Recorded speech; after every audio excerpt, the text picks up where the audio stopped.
Hi friends, welcome back to my channel. I'm Xoxo, this is Xoxo Tarot, and in today's reading, we are going to be looking at where is your connection headed with your person. We haven't done this reading in a long time, and I saw some of you guys requesting it, and I was like, that sounds fun, let's do that. So here's what we are going to be looking at today. We have a lot to get into. What we're going to do is we're going to start by looking at what your current energy and intentions are towards the connection. And then we're going to look at what your person's energy and intentions are towards the connection. It's my intention that you are on the left and your person is on the right. You may find that the energies are flip-flopped. If you need to flip-flop them, that's absolutely okay. But just know that I'm going to be reading you from this side, and I intend you to be on this side. And then based on those energies and intentions, we're going to look at how that's creating where your connection is headed and what energies the connection is going to be experiencing based on these energies. Then we're going to move into the tarot and we're going to look at how these connecting energies are actually going to materialize. So when we're in the energy check, the connecting energies are going to be more broad and vague. And we're going to use the tarot to clarify how those energies are actually going to show up in your material world. Then we're going to look at something that your person wants to experience with you. This could be literally anything. I was trying to find a good word to like encompass just literally anything your person wants to happen between the two of you. And then we're going to look at how you can create more closeness / intimacy with your person. So I think that'll be interesting. And then to finish off, my charm people, this one is for you. We are going to be using charms to get both signs and guidance. So the charms that I pull are going to serve as your guidance for the reading, and they are also going to serve as signs that may be related to your connection with them, or signs for confirmation that this is your reading. Now, if it resonates, it's your reading. But if you need extra confirmation, hopefully that's helpful. Now, if you are having so much fun, which hopefully you are, and you would like to extend the reading, there is going to be an extended on Vimeo, link down below, where we're going to do a shameless deep dive into your person's feelings for you. And I'm really excited. So what we're going to be doing is we're going to look at what they're thinking about you right now, what they're feeling about you right now. And by right now is when now is for you, not me. So when I say timeless, I mean like whenever you are accessing the reading, whenever you are watching it, that's when now is. We're also going to be looking at what about you is special to them. Like, you know, what makes you unique? What aspects of you are just really important to them. We're also going to be looking at how they would describe you to a trusted confidant. I felt like those words were really important because if we just asked like how they would describe you to friends or family, they may not like necessarily be honest. I don't know about you guys, but I'm not telling my fam everything. I love them, but you know what I mean? I want to know how they would honestly describe you to someone that they trust. So with those 4 questions, we're also going to use my channeled messages mega deck to clarify them. So I'm really excited to do that. And then we're going to move into more channel messages. This is a channeled message heavy extended, and I just love channel messages, so you can never have too many. And then we're going to see what they would say to you if they could just like bare their soul and be completely honest. And then we're going to finish off with card-based guidance for you about the connection moving forward. So if you're interested, definitely check that out. I love filming the extendeds. Like, we have so much fun over there. I'm way more chaotic. I spill the tea. Sometimes I spill the tea about my life while I spill your tea. Like, if you think I'm chaotic here, you got to go the extended. We have fun over there. So shout out to everyone who comes to the extended. Thank you guys so much. But yeah, I'm just grateful you're here. Don't feel like you have to, but it's there, and it's an excellent way to support me and also just more content. But with that being said, we have 4 different squishy balls for you to choose from. Now, I hope you love squishy balls as much as I do. And of course, we're going to be mature adults about this. Just kidding. So I do just like want to mention these squishy balls have like terrifying faces on them. As if squishy balls were terrifying already. Just kidding. So just to warn you, I know some of you are like gonna want to see them, so I'm gonna show them while I'm describing what decks we're using. But yeah, warning, the faces are kind of disturbing, which is why I didn't show them. So with that being said, starting with the first group, we are going to be using the OK Tarot, and I have this pink squishy ball. This is the least disturbing of them, truthfully. And then for group number 2, we are going to be using the Midcenturian Tarot, and I have this yellow squishy ball on top. This is me when I'm burping during your reading. And then for pile number 3, we are going to be using the Sleepwalker's Tarot, and I have this green squishy ball on top. He looks like me when I'm like holding in a fart in public. Mood. And then for pile 4, we are going to be using the Modern Witch Tarot, and we have this blue squishy ball on top. I feel like he's offended that I called his face scary, but it kind of is. So with that being said, now we're gonna get into our Make-A-Wish mini reading portion for my intro squad. Shout out to my intro squad, I love you guys. And in case you guys didn't know, my newest candle in my tarot candle line has come out, and it is the Empress. I am literally obsessed with this candle so much. I can't wait for you guys to see it. And in case you guys are unaware, my candle line is through Angelic Magic 888's site, and you can get any candles on her site, including my tarot candles or any other candles, and you can get them for 10% off using code ASO10. Now, with my tarot candles, every single candle comes with a unique tarot card inside. So based on what card is in here, that is going to determine what our mini reading is. And then I will open this and we can admire how pretty it is. Oh my gosh. Okay. So our mini card is the Two of Cups. I want to hold off on this and make a wish first. And I just wanted to note, in case you were curious, the crystals inside are green aventurine and rose quartz. And I believe the scent is gardenia and rose. I will have to double check with that. But I know it's rose and like another flower. I'm pretty sure it's gardenia. But if you want to take the time now to pause and just focus and set the intention of whatever you want to wish for, feel free to do that. I'm just going to take a little moment to kind of set the intention for my wish.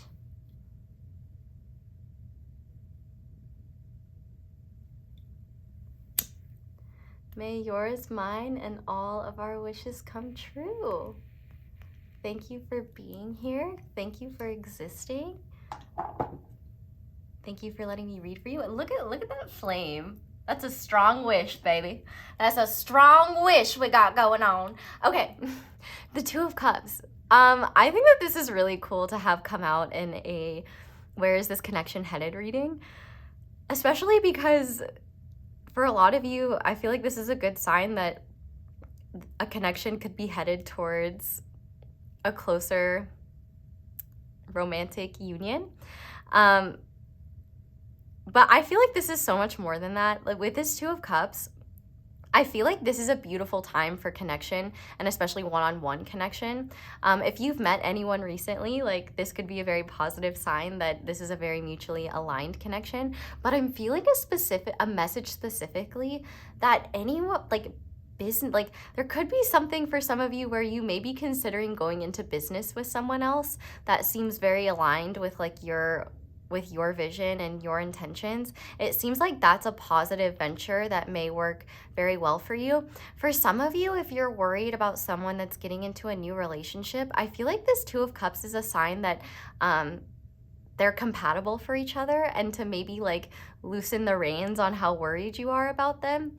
But I also think with this Two of Cups, this is an encouragement for you to continue being open to the loving connections around you and continue to stay open and trust, because you're headed into deeper levels of connection. And I just think that this is so beautiful with this Two of Cups. Like I definitely think that just to have this come out on a Where Is This Connection Headed reading, like I feel like for a lot of you, your connections are headed, well, we'll see in the readings, but it seems like relationships in general are headed to a much closer place. But I also see this as a sign too, to pay attention to the relationships where you don't feel like you're met halfway, where you feel like they're one-sided, or where you feel like you have to put in a lot of effort and energy to maintain the relationship. Because I feel like Spirit is really saying here that, you know, those connections are the ones that you want to kind of be cognizant of how much you invest in them, because that time and energy you're investing could be spent with someone who not only meets you halfway, but sees you in a loving, kind, authentic way, who sees you as an equal, who cherishes and values you. The thing that I love about the Two of Cups is it's just like, genuine communion and camaraderie and like love. Like, it doesn't have to be romantic love. It can be platonic love. It can be any sort of love, but this is two people meeting each other and having like beautiful synergy and coming together as one. And I just think that this is a beautiful sign for this reading, and a beautiful sign that if you want a deeper relationship, whether you're already in one or you are wanting to head to one, that is happening, and that is not only possible, that is meant to happen. And to continue affirming that and just believe in your worth and believe in the fact that, you know, you are worthy and deserving of good and healthy relationships, and you are worthy and deserving of having those joyful relationships and being with someone who can understand you and who does respect and love and cherish and admire you the same way that you can them. And just the biggest thing that I'm hearing is just don't settle. Please don't settle. Well, obviously you're not settling because you're watching me, but you know what I mean. So with that being said, we are going to go ahead now and get into the reading. So feel free to pause the video if you need to decide which pile you feel most drawn to. As usual, all of the piles will be linked down below, as well as the links to the extended if you are interested in that. Thank you guys so much for being here. Thank you guys so much for watching, and thank you guys so much for existing. I know I kind of took a little break. I really needed it, so thank you guys for being patient with me. I've been working on lots of healing, working on lots of growing, and honestly making up for maybe some neglect of myself that I have done in order to work very hard. And I don't want to be a hypocrite and neglect myself, so I needed to go away for a little bit and just kind of relax and decompress and really focus on my own stuff so that I can show up and be here for you and be my best self for you. So thank you guys so much for understanding. Thank you guys so much for being here. I cannot wait to get into your readings. And yeah, go ahead, find your pile, and I will see you in your reading. Hi there, pile one. Welcome to your reading, and thank you so much for being here. If you guys chose the OK Tarot, which we are going to use after the energy check, and the pink squishy ball, then this is going to be your reading on where is your connection headed with your person. Thank you so much for being here. In case I forgot to say that, I just get so distracted by squishy balls. I'm gonna have a lot of fun with that. Anyway, I'm gonna put that there, but knowing me, can't help but just want to play with squishy balls while I read. We're going to start by looking at your energy and intentions towards the connection, your person's energy and intentions, and how that is leading to where the connection is headed. So starting with you, you'll be on the left. We have the Three of Pentacles, and we have Escape. In terms of your person's energy and intentions towards you in the connection, we have the Two of Wands. We also have Amulet. And then these two cards represent the connecting energies between the two of you. And for that, we have Universal Heart, and we have Transformation, Metamorphosis, Synchronicity, the Unexpected.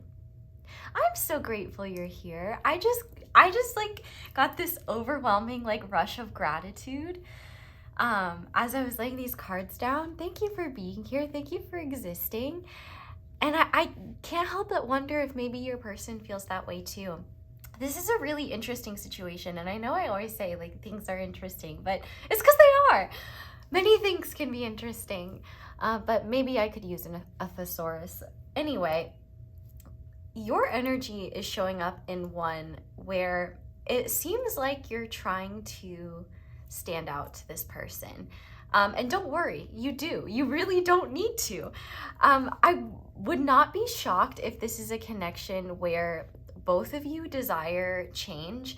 I am seeing a scene from the cinematic classic Ice Cube movie, Are We There Yet? Talking about, there's a scene, well, they talk about the friend zone a lot in that movie. And so I wonder if the friend zone, if things are in the friend zone right now, and maybe that's something you're both trying to get out of. The fact that we have Escape here and the Three of Pentacles, I wonder too if you feel like you've been building a really solid rapport with your person. You feel like you've been building the connection and the relationship, but you're ready to kind of escape from the status quo of what has been happening between the two of you, which I would not be shocked if it's a situation where you guys are you know, friends, maybe wanting to be something more, or, you know, maybe if you're already in a relationship with this person, you're in a situation where, you know, the sparks have kind of died down a little bit, and they've kind of, you're kind of just experiencing a bit of a lull in the connection, and maybe you're feeling like you guys are more colleagues than partners or than lovers. And so you're trying to rebuild that. No matter what, I definitely feel like there is this emphasis on you especially wanting to invest and devote more time specifically to your person and get out of like group oriented things with this person. So if you typically hang out with them in like a group setting, I would not be shocked if you're really desiring to kind of get out of that situation. But I also feel like there's a pragmatism to your intentions where you're like, yes, I do want things to shift here, but I'm also grateful for this person. So, you know, if they're not comfortable with that, if they don't want that, then, you know, I'm okay with that. But I got to get out of what things have been, like where things have been here. Whereas your person, they're desiring you. They're making plans. They're scheming. With this Amulet card being here, I don't know if you gave them something or if you made them something or said something to them that was very powerful, but they've been kind of holding on to it as a source of comfort. And maybe you yourself are the amulet, but if you've been feeling intuitively like your person's cooking something up, I think you're right. I don't know if they have decided what that is yet, but I think especially for a situation where you and your person are just friends right now, I feel like your person is wanting to take things to the next level and kind of express their desire to be more than friends and see where things go. Like the Two of Wands card to me especially is very much like a dating card, and a desire to explore, a desire to see where things could head. Here's what's really cool though.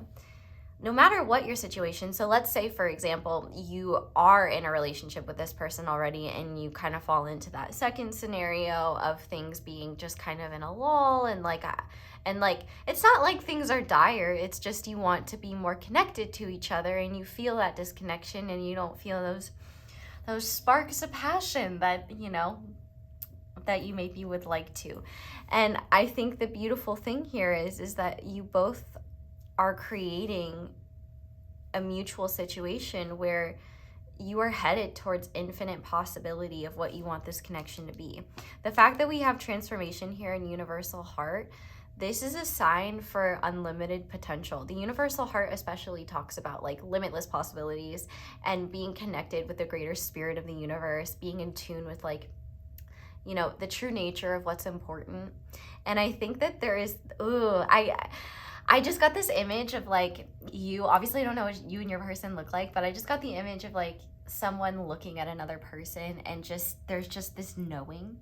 And I just felt that was like you and your person where like, you know, you're able to send unspoken messages to each other.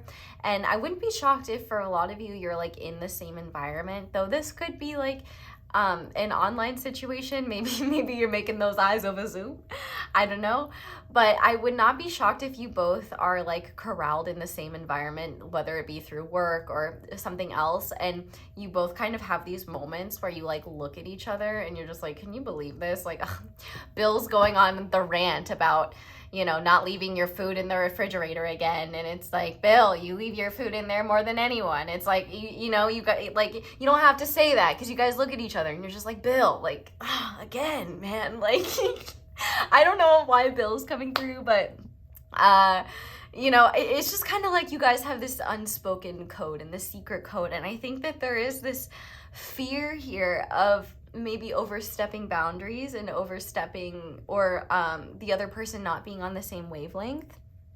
I think if anything, your person has a stronger desire for things to change than you do. And if you're like, well, I really want things to shift, I really want things to change, well then congratulations, buddy. Like both of you really want things to change. And I think that the biggest thing that's happening here is the both of you have to have the courage to make the choice to say, hey, I wanna take things to the next level, or hey, things in our relationship have been kind of lackluster. Like, I want to connect with you. I want to spend more time with you. Whatever that may be, you guys have the ability to transform this connection. And I feel like in your case especially, one big message coming through is to not let outside parties, third parties, if you will, tell you, which is kind of ironic because I am a third party telling you things, but I'm removed from the situation in a way that these folks aren't. Be careful who you say what to. I don't know if everyone in your circle is maybe has your best intentions at heart. In fact, I wouldn't be shocked if there's someone that's almost like competing in your circle that's competing for this person. That's a very specific message, so you'll know if that's for you or not. If that doesn't sound right, that's not your message, and that's not for you, that's for someone else. But more than anything, the vibe here is that your intentions are to build something more substantial with your person and escape the status quo with them, whereas your person's intentions are to implement whatever plans they've been envisioning, and they really do want to tell you about them. I feel like they also want to bring more security to the situation. If your person has been kind of withheld about like what's been going on between the two of you, or withheld about like, you know, their perspective and their intentions, I wouldn't be shocked if in the near future, like, they kind of open up about that, or they find ways to be more reassuring in ways that they haven't been in the past. I feel like with the universal heart and transformation though, like, this connection is undergoing a much needed shift, and that shift very much depends on your relationship status with them and where you both want things to shift to. So more than anything, this seems to be going in a very positive direction, and I don't really see the need to yap on and on. So we're gonna go ahead now and get into your tarot. But while I'm shuffling, I did quickly want to mention that if you're enjoying this and you want to dive more deeply, I am doing an extended for this reading, and in the extended we're going to be looking at your person's current thoughts and feelings for you, just kind of doing like a deep dive into their energy for you, and just kind of shamelessly indulging in that. So if you want to join me for all that chaos, that will be linked down below. But if you know, I'm just happy you're here, and if you want to support me in any way, just leaving a little like ski or a comment or a little subscribble, just letting me know what you liked or what you enjoy. That helps me so much. Thank you for being here. And unlike this deck, you are more than okay. You are amazing. So we're going to start by looking at how these connecting energies, so the universal heart and transformation, might materialize. So Spirit, how might these connecting energies materialize in terms of where this connection is headed? Okay, the moon came out right on its side, and I feel called to like pull a clarifier for that. Whew, okay. So that's one. There's another one. So what's another potential?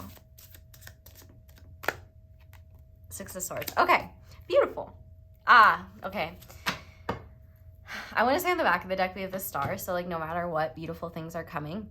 But two different examples of how this could materialize is, number one, I do think a big thing is that a lot of uncertainty around the connection is going to be fading. Where this connection is headed is a place where both of you are connecting and communicating about what it is that, I have to stop myself. There is one potential of how this could go awry, and it can only go awry if you do this. So I'm speaking to you, my lovely viewer. If you allow your fears to get the best of you and your ego to get in the way, you could very well sabotage this situation by pushing this person away. So one thing I do want to warn you about is jumping to conclusions and making unnecessary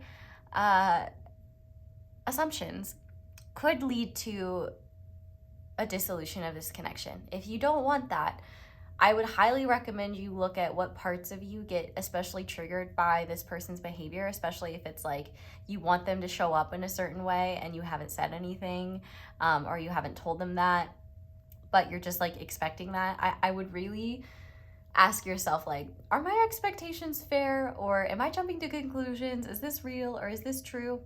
I feel like you could cause yourself to go into things closed off if you allow your fears to get the best of you. But if that's something that you've been struggling with, then I see that this connection is headed to a place where your fears will not be getting the best of you in the way that they have been. But more than anything, it seems like there are healing conversations that are going to happen and literal movement forward. Maybe for some of you, like, one example that I'm seeing is that you might choose to like leave a job or leave a situation in order to pursue this connection, and that might be very aligned with you. For others, I see the Six of Swords as really just in general forward movement away from stagnancy, movement away from what was, and also movement away from confusion, especially between the two of you. I feel like more than anything, the biggest inhibitor between the two of you connecting is confusion around what's happening and fear of communicating what you're actually thinking and feeling.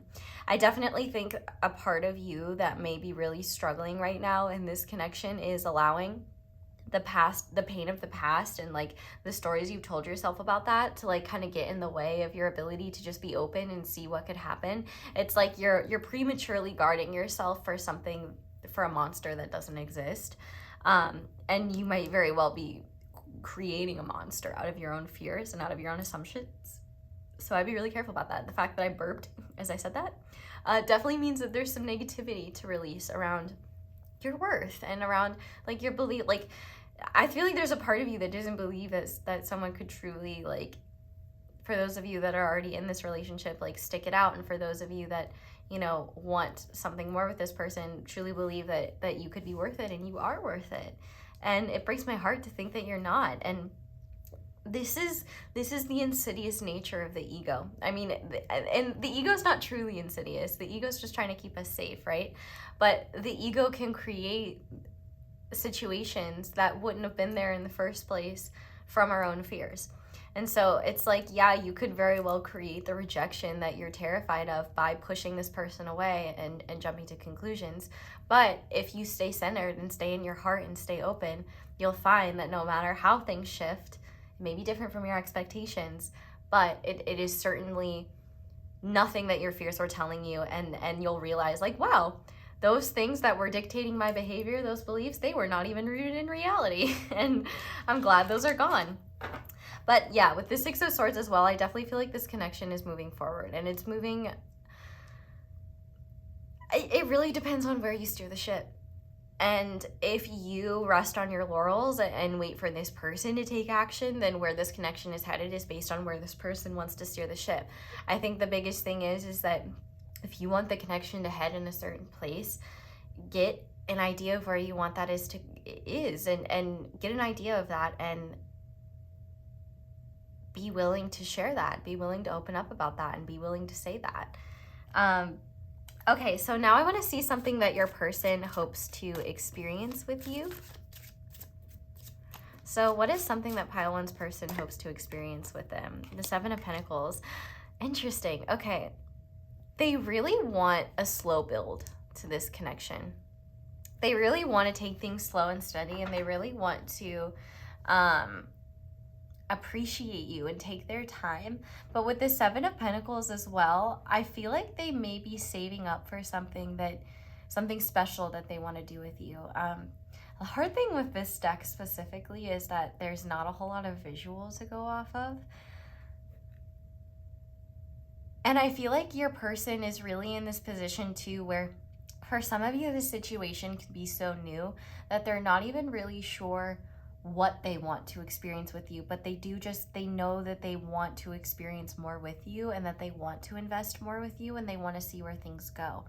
They also, though, just want to spend more time alone with you and like really get to know you on a more personal level and away from the influences of others. That's a big thing. It's like the influences of others seem to be a big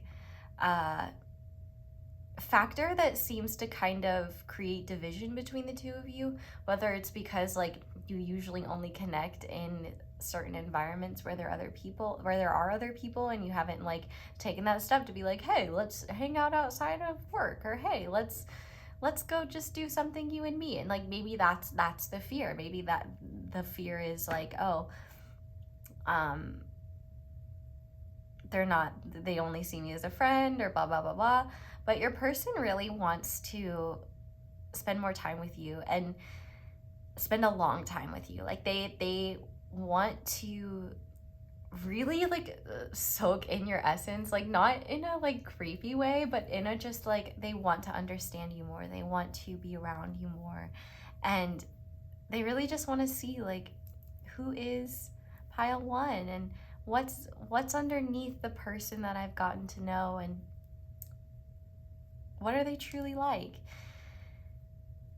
If you are, you know, already in a relationship with this person, I think one thing that they want to experience with you is a regrouping of some kind, where you guys really just hash it out and talk and be like, hey, so like, what's going on here? Where are things really headed? And why are they like this? Like, how can we get closer? Like, how can we make things stronger? How can we make things more substantial? There's really just this energy of building, but also this patience with it. Like, I definitely think your person is the type of person to not want to rush things, and also is they're very like slow and steady wins the race, which I actually think is a really good vibe. But now I want to see how you can create more closeness and intimacy with them, which I think will be really helpful. So, Spirit, how can pile one create more closeness and intimacy with their person?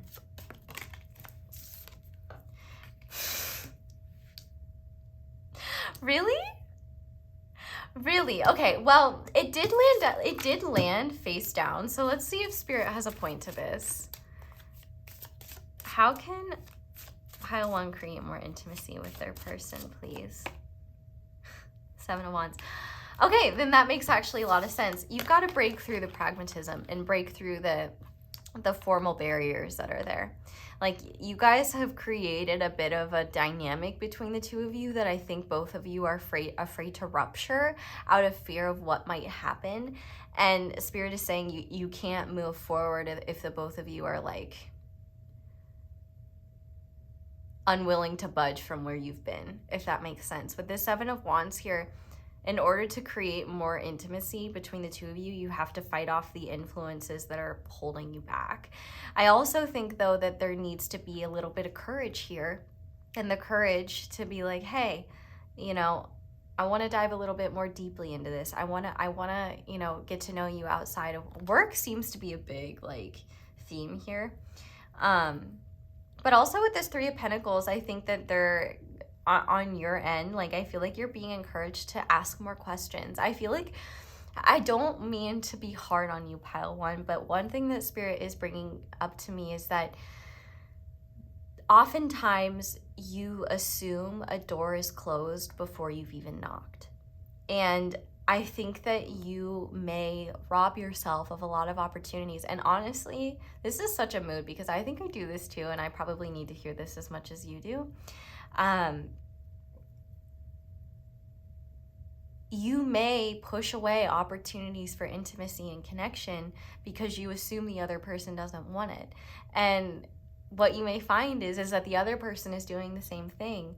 And you guys are both kind of just emulating that Spider-Man meme where the 2 Spider-Mans are just pointing at each other. And so I think the way to create more intimacy and closeness is by, you know, breaking through those barriers and having the courage to say, hey, let's go get a drink, or hey, you know, I really want to hang out with you in this setting, or hey, things in our relationship are not working. Like, if we're having trouble getting closer, like, maybe we should look at going to couples counseling. Maybe we should do something to just change the status quo. Like, and maybe for some of you, it just comes down to like, yeah, we have been attending to the details of life so much, we've forgotten to really just cherish and embrace each other.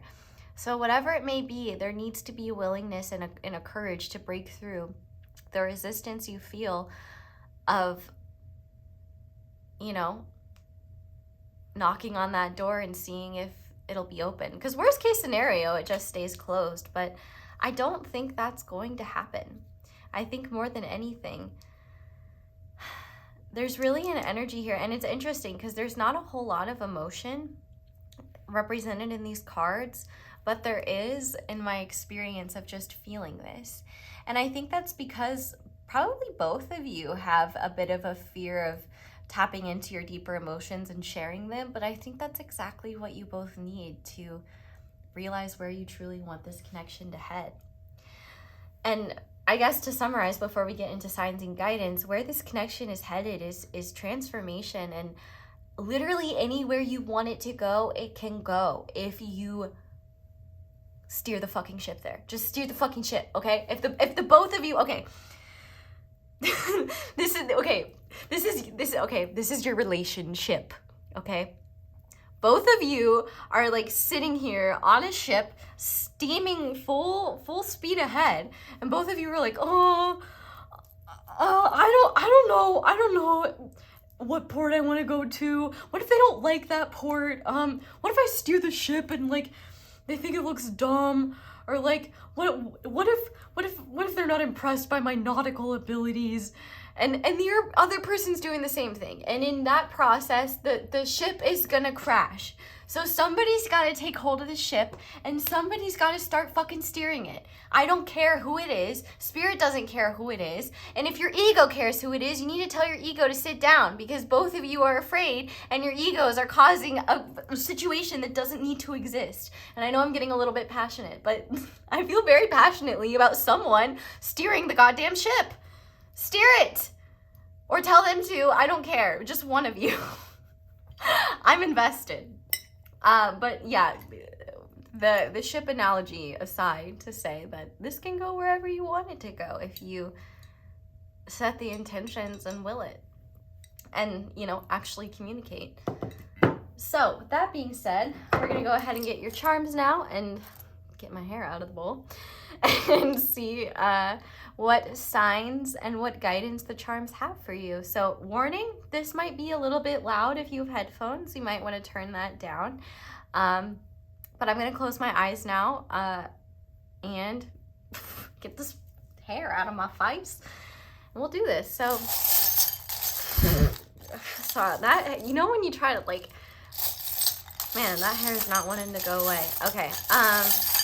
Spirit. Pile 1, what signs and guidance are relevant to pile 1 and their connection with their person? Okay, yeehaw. All right. Where do you want to start? All right, I want to start with the birdcage. Yeah, this, I always take it as like an 8 of Swords charm. Although, I also think that, I just heard like, I know why the cage bird sings. And we also have when words fail, music speaks. So if you're having trouble coming up with what you want to say, maybe find music that matches that vibe. And I'm not saying plagiarize, but at the very least, take inspiration from the artist and what are they saying? What are the lyrics, what lyrics speak to you, and how can you make that your own, and how can you share it? And maybe if you can at all, send the song itself and be like, this is how I'm feeling. Not everyone is skilled at sharing their voice through words, and that's okay. But with this this card here, both of you are being trapped by your mind a little bit, but I think you especially. I definitely think that there are things that your person has assumed are a lack of interest on your part that really are actually just fear-based, like things that you may have done because you've been like, oh, they might think I'm weird, or they may not like me, or whatever. Like they may have actually taken as like, oh, they're not that interested, or oh, you guys are mirroring the same energies back to each other, I guess is what I would say. But yeah, with this little guy, Spirit is really saying like the only prisons that exist are the ones that are in your mind. We also have this dog here. So maybe you or your person has a dog, maybe a black dog specifically, a Labrador maybe, I don't know. But also dogs are a sign of loyalty to me. And I really do feel like there is a loyalty between the two of you, like kind of an unspoken one. And I also think that, you know, there is a sweetness to both of you that I think you're both kind of like jumping to conclusions based on like past people and based on past experiences that aren't really there. But also, if you are already in a relationship with this person, I feel like this is a reminder like that there is loyalty between the two of you, and to not let, you know, the fears of implosion like stop you. And like, you know, because it will implode if you don't do anything about it. Like, if things are meant to implode, they're going to implode no matter what. But it's better to, at the very least, get to the heart of it. And I think the thing is that things aren't going to implode. Things are going to get a lot better. It's like, you know how like massaging a wound, like, or massaging a wound, why would you massage a wound? Like massaging like a really sore muscle, like it hurts before it feels good. Like it's like ripping a Band-Aid off. You know, you just kind of got to do it, but it feels so much better after you do it. But let's see what else we have. But guitar picks also could be significant, or, you know, maybe someone has a pet bird. Let's see. We also have never stop with the barcode. So I definitely think this is an encouragement for you to never stop like giving up on what you want, never stop like giving up on your dreams. This pin is a bit dystopian with it being like a barcode and stuff like that, but I do think that this never stop is really like encouraging you to remember that like a lot of the limitations that you have are just perceptions in your mind. And also I feel like this is a reminder that when you give, you receive. And maybe, you know, your person is also kind of waiting for you to give. And I don't know what the situation is, but what I do know is that everything's going to be okay. Oh, and I think maybe one important thing is that if you haven't stopped to just sit and think about what's important to you and what you want and where you want the ship to head, then maybe you should. Like, you know, this never stop. If you have that mentality of like, I'll rest when I'm dead, or I'll reflect when I'm older, like, you know, you can take a little break if you want and just like kind of reflect on what is truly important to you. Now, we have the star here, which was on the back of the deck and that I already mentioned, and we have the shooting star charm. And so this is huge encouragement for you to continue having hope, having faith in this situation, and also having faith in your own abilities to bring about what you want. Aquarius energy could be very significant here. We also have, with the star card here, this beautiful energy of like healing between the two of you. Like, I feel like where you are headed with this person is a place of healing. And what's really challenging is I've had such a hard time tapping into like the energies of this reading, because I think both of you are very focused on what's happening materially. Like, what did they say to you last? When was your last interaction? How did they looked at you kind of funny the last time you talked? What if you said something weird? And it's like, that stuff is not important. What's truly important is where you want things to go and speaking from your heart. I also think with the 3 of Cups here, if you don't want to be in the friend zone, if you don't want things to just be friendly, ask yourself how you're reinforcing that behavior. Like, if you're always inviting them out, but it's only like with other people or something like that could be something that's getting in the way. But I also think too, I'm hearing don't worry, be happy in my head. And I think that there is like an encouragement of just, you know, you've already got this 3 energy here. Why don't you use it to have some fun instead of building something, you know? I think that there is this encouragement here. Like, I think that in terms of where you're headed, like signs and guidance, 3 of Cups, the star, like joyful celebration with this person, and healing together. I think it's very beautiful. Oh no, I really hope that the minor nudity, I feel like it's so small, like they're not gonna be able to, she doesn't even have nipples. So like, I'll just turn it over just in case, but the star was there.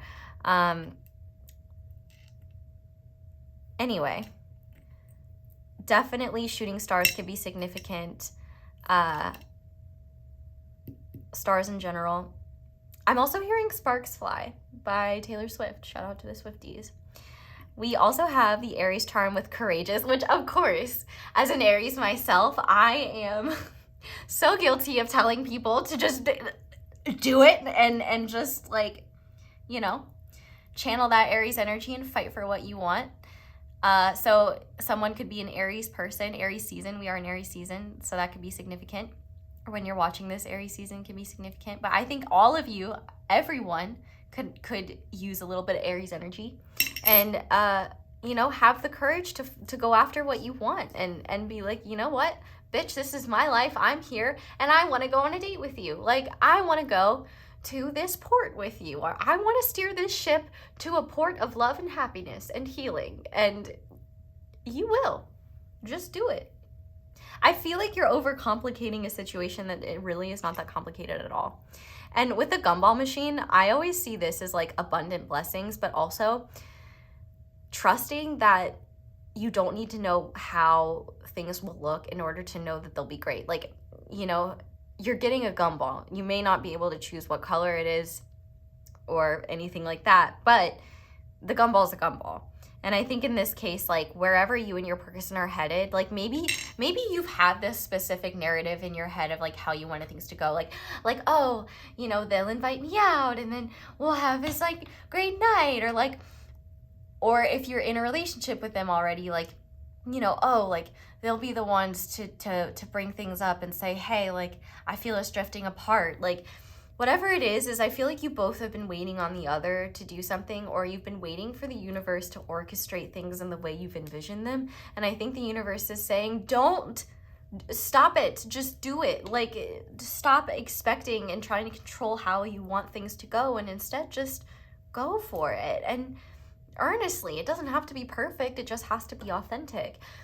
And that's a lesson that I have been trying to integrate, because it's taken me 3 weeks to sit down and film a video because I've needed a lot of rest. But, you know, I also think that with this ring setting, nothing is set in stone between you and this person right now. So that is both something that should bring you relief, but also maybe a little bit of like nerves, in the sense that like nothing is guaranteed in life, but I do think that like this connection and the desire of what you want for it, like nothing is set in stone. So what you want to happen here, you can make happen. You just have to be committed to doing that, and committed to trusting that, you know, you may not be able to control the circumstances of how things unfold, but that they will be perfectly imperfect, and that's perfect. We also have an apple. So apples could be significant. Maybe you and your person use different tech, and one of you is an Apple user and gets crap from the non-Apple user for using Apple products, or vice versa. This apple could also be temptations. You know, maybe if you feel like I feel like your apple is the temptation to shut down, withdraw, and push people away with peace and love. And that temptation is one that you're going to have to push through in order to create more connection and closeness. But I promise you, it's so worth it. And you'll realize like, oh, wow, you know, my inner curmudgeon like doesn't have to get in the way of my ability to connect with other people. We also have the narwhal, but it's a narwhal with books. So narwhals can be significant. I also just think in general, like, you know, obviously people talk about how unicorns aren't real. They're real in my heart. But like narwhals are real. Like they are a real horned animal. That's an interesting phrase to use. I'm a real horned animal. One could say I also am. I missed you guys. Anyway, I kind of see this narwhal as like this beautiful reminder that like things that seem too good to be true are real, and the things that you read about in books can be real. Like, I feel like this is a beautiful sign that like your fantasies can be realities. They may not look how you envision them, and yeah, you know, maybe the sun doesn't shine as brightly, or, you know, maybe things are really windy. I think one of the aspects of material reality that we often forget is just that like material is messy and like material is chaotic, and like, yeah, you want to have a beautiful picnic day and the wind is blowing like crazy and the dress that you decided to wear is giving you a full Marilyn moment. But you know, that's the stuff that brings you closer together. I think about my friend's wedding, you know, where she meticulously planned things to be absolutely perfect, and even then, you know, tons of things happened that you couldn't anticipate or expect, but the day was still perfect and beautiful, and she was beautiful, and everything was beautiful. And I think that is the thing, is it's like, you know, sometimes we get hung up on these meticulous little details that are unnecessary and unimportant, and that actually detract from, you know, the greater purpose of being there. You know, is it really that important that you have the right flowers on your wedding, or is it more important that you get married? Like, you know, pay attention to your priorities, and also just pay attention to where maybe you're writing off the potential for something that really could be there that you believe can't be because you're afraid or uncertain. We also have far away, and I feel like this, especially since it came out face down, I feel like you're, ooh, I'm hearing I Am by IVE, K-pop group. Shout out to the K-pop stans. But there, you know, there's one of the few lyrics I can understand is they say, I'm on my way. And I think what you've been fantasizing about is like the answers are far away, or that like who you need to be, or the person that you need to be, like you need to get there, when in reality you already are that person. You're already good enough, and like your dreams are not in a faraway place or in a book. They're right in front of your face. They're in your heart, and they're right in front of you. And just because things might not be, you know, the way you envision them, they're still you. And I think one of the hardest parts about growth and transformation is realizing that, you know, the person that you want to be is still you. It's not some fictionalized image of yourself that's completely different. Like, the transformed you will still be you. Like, you know, the one thing about me that I struggle with is I'm not the neatest gal in the world. And when I visualize my future self, she's super organized and put together. And you know what I've kind of realized is that Pinterest perfect organization just doesn't work for my brain. And in fact, I can be an organized person, but it's going to be organized my way, and it's not going to be how I envision it, because I'm not the type of person that can. I am a maximalist monster who just loves stuff and things. Like, hello. So, you know, like, it's impractical for me to assume that, like, yes, the future me is just not gonna like want stuff. It's just gonna be like minimalist and organized, and like I can be organized and chaotic. And I think like the reason why I'm saying that is because you may be envisioning yourself as like the me that has this deep love, you know, will be put together and more successful, and like, and it's just like, why is the version of you now not already worthy of that? That's where you need to ask yourself, and what fantasies and what dreams have you been quite literally putting off because you felt like the reality doesn't live up to it, or that you're not good enough to access it yet, because that's what's keeping it far away from you, when in reality it's meant to be right here. We also have the little crab here, so Cancer energy could be significant. But I also, you know, see this as a reminder to not let your hard exteriors get in the way of connecting with your person. You know, when you feel hurt, or when you feel like slighted or rejected, it might be easy to get a little crappy, but maybe that person didn't even mean that. You know, I feel like especially for those of you where you're like already in a relationship with this person and you like have an established connection, you know, those little things can kind of build up over time, and small things, like, it's never about the thing that it's about. You know what I mean? Like, you might be like, oh, you always leave your socks on the floor. But is it about the fact that they always leave their socks on the floor? Or is it, you know, that they don't actually listen to you about the fact that it matters to you? Like, you know, things like that. I feel like you're really being encouraged to ask yourself where maybe you shut down, or maybe, you know, you get frustrated and they do too. And maybe ask yourself, you know, what's underneath that? Like, the fact that there's a pearl in this little crab, it reminds me, like, the things that you're guarding yourself from, the emotions you're guarding yourself from, as well as like the things you want to do that you're afraid of, like maybe ask someone out, or confess your feelings, or say, hey, maybe we should go to counseling together. Like, those things might scare you, but that's where the pearls of wisdom lie, and that's where your greatest growth exists. That is hard to say. And finally, we just have this number 7. And 7 is a beautiful spiritual number. The month of July could be significant. We have the bop 7 Things by Miley Cyrus. I cannot believe it did not win a Grammy. But yeah, 7 in general could be a significant number. But those are our charms. I want to see if I'm kind of thinking of anything else. But I'm not. So pile 3, that is where I'm going to leave this reading. I'm going to go take things over to the extended now, but if you're leaving me here, thank you guys so much for watching, and thank you so much for letting me read for you. Definitely let me know, like, I haven't used charms as like a guidance piece very often, so let me know if you like that, don't like that. Charms are very, some people love them, some people hate them. I don't know. I'm doing my best. Thank you guys so much for watching and for letting me read for you.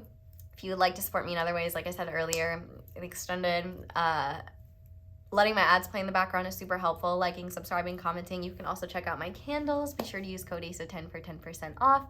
You can check out my merch. You can check out my social medias, which I guess I don't really use much, but still. But yeah, I think that's all I have. So thank you guys so much for watching and for letting me read for you. I hope you all have a wonderful day or night, whatever it is that you're watching this video, and I hope you'll come back and see me again soon. Bye! Hi there, Pile 2. Welcome to your reading, and thank you so much for being here.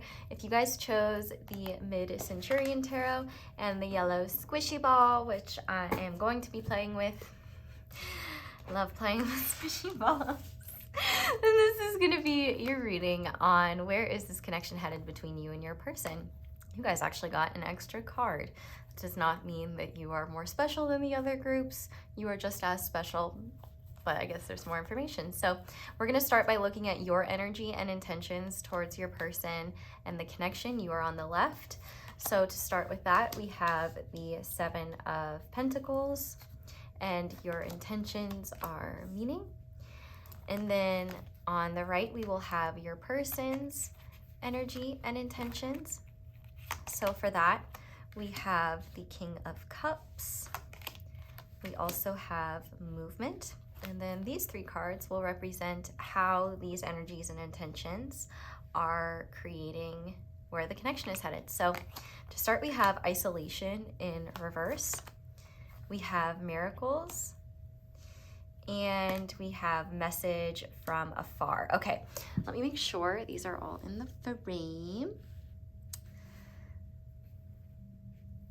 Ooh, you're in the dark, pile 2. I hope I can bring some more clarity to light, but I'm really glad I saw this through the camera because this is symbolic the way that this is. Okay, this is definitely a spiritual group, a spiritual pile. Well, I was about to say you'll either resonate with what I'm about to say or you won't. But this is a spiritual group for sure. And I would not be shocked if you have been in or recognized this connection as spiritual for some time.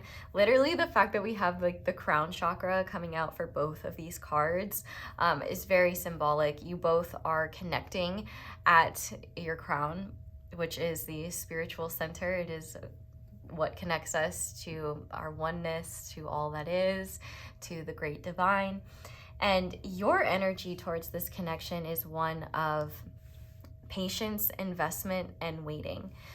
The fact that we have meaning here too, I feel like you've not only gotten a lot of confirmation and synchronicity about the importance of this connection and its role in your life, but also like your commitment to following the flow of what this connection is trying to teach you has brought a lot of meaning to your life. And I wouldn't be shocked if you've benefited greatly from the healing work you've done from this connection, whatever that is, or even if you're on that path. I definitely think no matter what, and this is one of the challenging things, you know, about connections, spiritual connections especially, is that there can be a lot happening in the subtle realms that we can't necessarily consciously perceive or recognize. And also, you can be having a very similar experience to someone else and not even realize it because, you know, you're not able to see through their eyes. And I wouldn't be shocked if you and your person are at a distance. I mean, literally you're far away from each other, but we also have message from afar. And also the fact that we have these spirit cards coming up tells me that where this connection is at is like predominantly operating in the higher realms in God consciousness, which is beautiful because God consciousness, the unconditionally loving intelligence that runs within us and throughout all things and is essentially behind all creation and within all creation, that is what is guiding and leading both of you through this connection. And I feel like for you especially, this connection has taken on a whole new meaning as you've grown and evolved, and it's even gone beyond maybe what you initially desired with this person.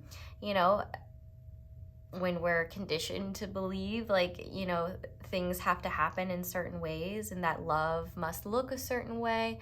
And you know what's interesting, as I said the word love, I felt like this shifting in my heart, and maybe that's something you've had a hard time understanding, is like, how can I love this person when we haven't been in a traditional relationship? Or how can I like accept that I love this person even though it doesn't make sense? And that's the thing, is like, love just is. It's the very fabric of our universe, and it's made up of, it's everything. It is, you know, divine consciousness, divine intelligence, and that love is guiding both of you, and I think that's beautiful.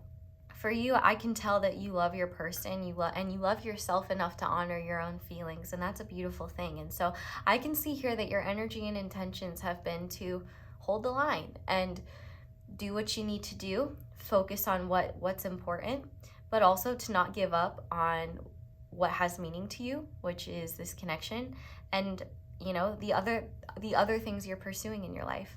I definitely actually wouldn't be shocked if maybe you were even feeling a little bit bad about clicking on this video, like it was almost indulgent of you to do so, or that if you're focusing on it, then you're somehow messing something up, and you're not messing anything up. In fact, I think this message came to you at a very important time, because you need to know that what you're doing is not only working, but the more faith you have in yourself and you have in your own spiritual process, and the more patience and trust that you have, the more this is going to continue to flow, and the faster you're going to notice these shifts, because you're less focused on them and you're doing the movement necessary to make things happen. I can definitely see that you have been a bit focused on the material, but you know, one thing I want to mention as well is, like, there have been so many times where you could have written this off as just being in your head or something like that. And I feel like you're finally starting to come to terms with the fact that, like, the material is not disconnected from the spiritual, and that the things that won't leave you, the things that feel truest to your heart, they're there for a reason.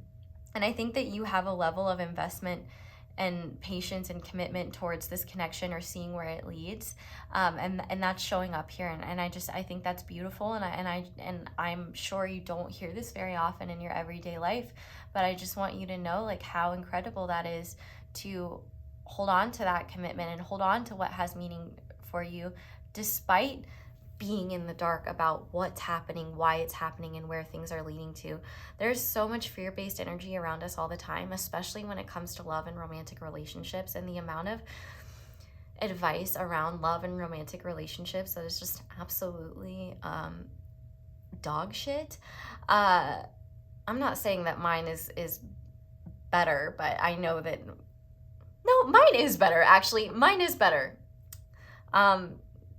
Yeah, I'm gonna toot my own horn. Mine is objectively better than, you know, some I'm not talking about, like, other people's readings. I'm talking about, like, people who talk about dating advice that are like, you should wait three days before you text, otherwise you might look like, that shit is so fucking stupid. I can't. We love other readers here, and we support other readers. Anyway, I just wanted to make sure that, like, that wasn't what you guys were thinking I was saying, because I would never. Anyway, back to the reading. Your person. Now, this is really interesting. See, I feel like you've definitely been in a position where like this connection hasn't moved forward because your person hasn't been very responsive. I feel like your person has probably been the one that's been a bit shut down and hard to work with. And I think that there are good reasons for that.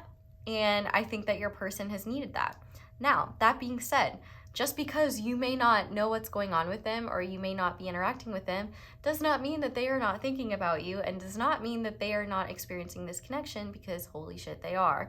The fact that we have the King of Cups here is so powerful, because not only is this the most evolved emotion card, but it's one where, you know, their feelings for you are based in the deepest and most powerful form of love that is, and it's unconditional. And that's terrifying. And I don't know if your person consciously identifies it as unconditional, but it's certainly unavoidable and unforgettable, and something that I think your person has realized, you know, it's never gonna go away. It's never gonna disappear. And in fact, if your person has created more distance between the two of you, or deliberately, like, you know, kind of isolated themselves from you, or if you've allowed them to just kind of do their own thing and haven't really engaged with them in any way, that has just made their experiences all the more intense. They cannot avoid the reality of their feelings. And I think the interesting thing about this King of Cups is that he's not holding the cup, it's floating in front of him. And so I feel like your person knows that they have to act on these feelings, but I don't know if they've decided what that is yet. And here's what's interesting, is this is why faith is so important and why trusting your instincts is so important, because I feel like you know that things have been happening underneath the surface, but you don't know what. And that happens in like all aspects of like spiritual growth. Like, stuff is happening, you don't know what is happening, but you just have to trust. And eventually you will see the light, you will see what was trying to be shown, you will integrate it, and the whole thing will start again, and you'll do it again. And yeah, if you can tell, I'm dealing with that, you know, that process of spiritual growth. It's hard, and it's hard to be in the dark. And when you're in the dark, it's a lot easier to let your fears get the best of you. And so I feel very called to tell you to keep trusting your intuition and not let fear get in the way. You are in the dark. You are not perceiving everything. And I think that's a good thing, because it's partially meant to keep you focused on what you're supposed to be working on. But that doesn't mean you can't like also know that like, hey, things are going great, keep going. Like, I feel like this is like a very important cheerleader sesh for you, because you're doing important work. And you know what's funny is I didn't really bother to play with the squishy ball in the last reading, but I can't stop in this one. Like, yeah, sorry, you don't really get to enjoy it because I'm enjoying it far too much. But where this is leading to in terms of the connection is massive shift and going away from a state of isolation. I don't like using the term separation because it's not real. Like, you guys are on the same planet, you're not separate. Like, everything is connected. Even if you were on different planets, you wouldn't be separate, because like literally everything is connected. And science has even proved that like you can, I mean, I'm probably going to explain it incorrectly, but physics said that like when you split an atom or some shit, something really tiny, and you move them really far away, when you affect one, the other is affected. And that's kind of like the vibe between your connection. Like, the healing you do, they do. And I think that you can almost feel intuitively like things have shifted, but you don't know what. And there's a part of you that's like, well, I don't want to get my hopes up. And it's like, no, actually, stop thinking about hopes and just trust in what you know to be true. That there is a greater purpose to the reason why, you know, you're so connected to one another. And it's not only for your benefits, it's for the benefits of humanity. We need people in these beautiful states of higher loving consciousness, and expressing that and showing that to show other people that it's possible and it's real and it's true. Otherwise, we're going to continue to have people put all their hope and faith in celebrity relationships and then scream love isn't real when they inevitably break up. Like, we don't need that anymore. We've grown out of that. We, as a society, need more positive representations of loving relationships. And I think that this could very well be one in whatever way it wants to show up. We'll look at that in the tarot, but where this connection is headed is I do think that you are, like, your person is absolutely going to be making some sort of gesture towards you and making moves where they are reestablishing contact or reestablishing connection with you. Now, the fact that we have miracles here, I definitely feel like this is going to happen rapidly and in a shift. And I also feel like your person is going to be divinely inspired to do this. I also think that it's very important you not get too caught up on how and when this happens, and instead stay the course. The fact that we have isolation in reverse, though, I feel like both of you are going to be opening up not only to the connection more, but to yourselves as well. I think there's going to be a lot of intense spiritual shifts that happen as you both step into this next phase of evolution, where you are both like, where you're both simultaneously healing, releasing, growing, making space, and having a lot of powerful realizations and making connections around, oh, this is why I do that thing with them, or oh, the way I do this mirrors how my person does that. Like, I feel like you're going to be making a lot of connections that make you realize where you've had distortions about the other and where maybe you have been making assumptions that weren't true. This is beautiful because the status quo of what's happening between the two of you is being turned upside down. And your person is not going to be able to stop themselves from reaching out to you. I feel like a lot of the reason why they stopped themselves in the first place is because they didn't feel in control of the energy and of their experiences around you. But also, oh, I feel so hot. Like I feel like your person has a deep fear of being embarrassed or rejected by you. And with this message from afar and miracles, like, where this connection is headed is to a miraculous place. And I do think you are going to be hearing from your person, or you're going to be continuously getting messages that lead you right back to one another. I mean, what this could be is anything, but where this connection is headed is much closer together than you were before. And I think that you will understand why this time apart has been so necessary for your own growth. And you're going to realize, like, oh, thank God, like, we had that time, because, like, it wouldn't have worked out, or we wouldn't have been able to connect the way that we do. We wouldn't have been able to understand each other. This wouldn't have been able to happen, or I wouldn't have experienced this. Or you'll understand why everything happens the way it does, and you will be able to have a little bit more faith and trust. But let's go ahead and see how these energies are going to materialize, because this is the beautiful thing, and this is what I love about, like, energy and material, is that, you know, energies can be the same, but how they're expressed in the material can be very different. An excellent example of that is, you know, oftentimes if I don't get to a reading topic that I want to do, I'll see someone else do it within the next few days, and then I'm just like, wow, like, we're connected to the same source, and, like, it does not matter, like, Spirit's gonna get that message out. It doesn't matter who it has to be through, but, like, also, like, wow, we're connected to the same source. So that's so cool. It's just like, ah!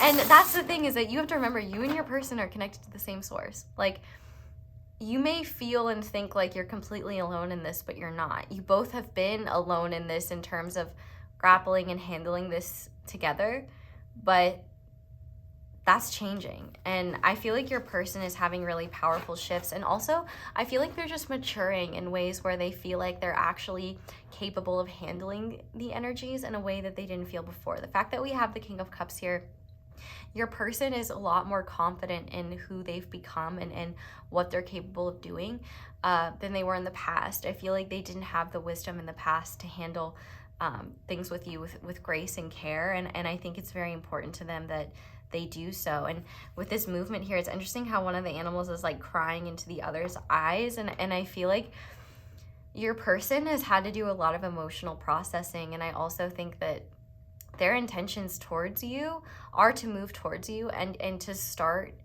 exploring and understanding these deep feelings, because they know that they can't quit them.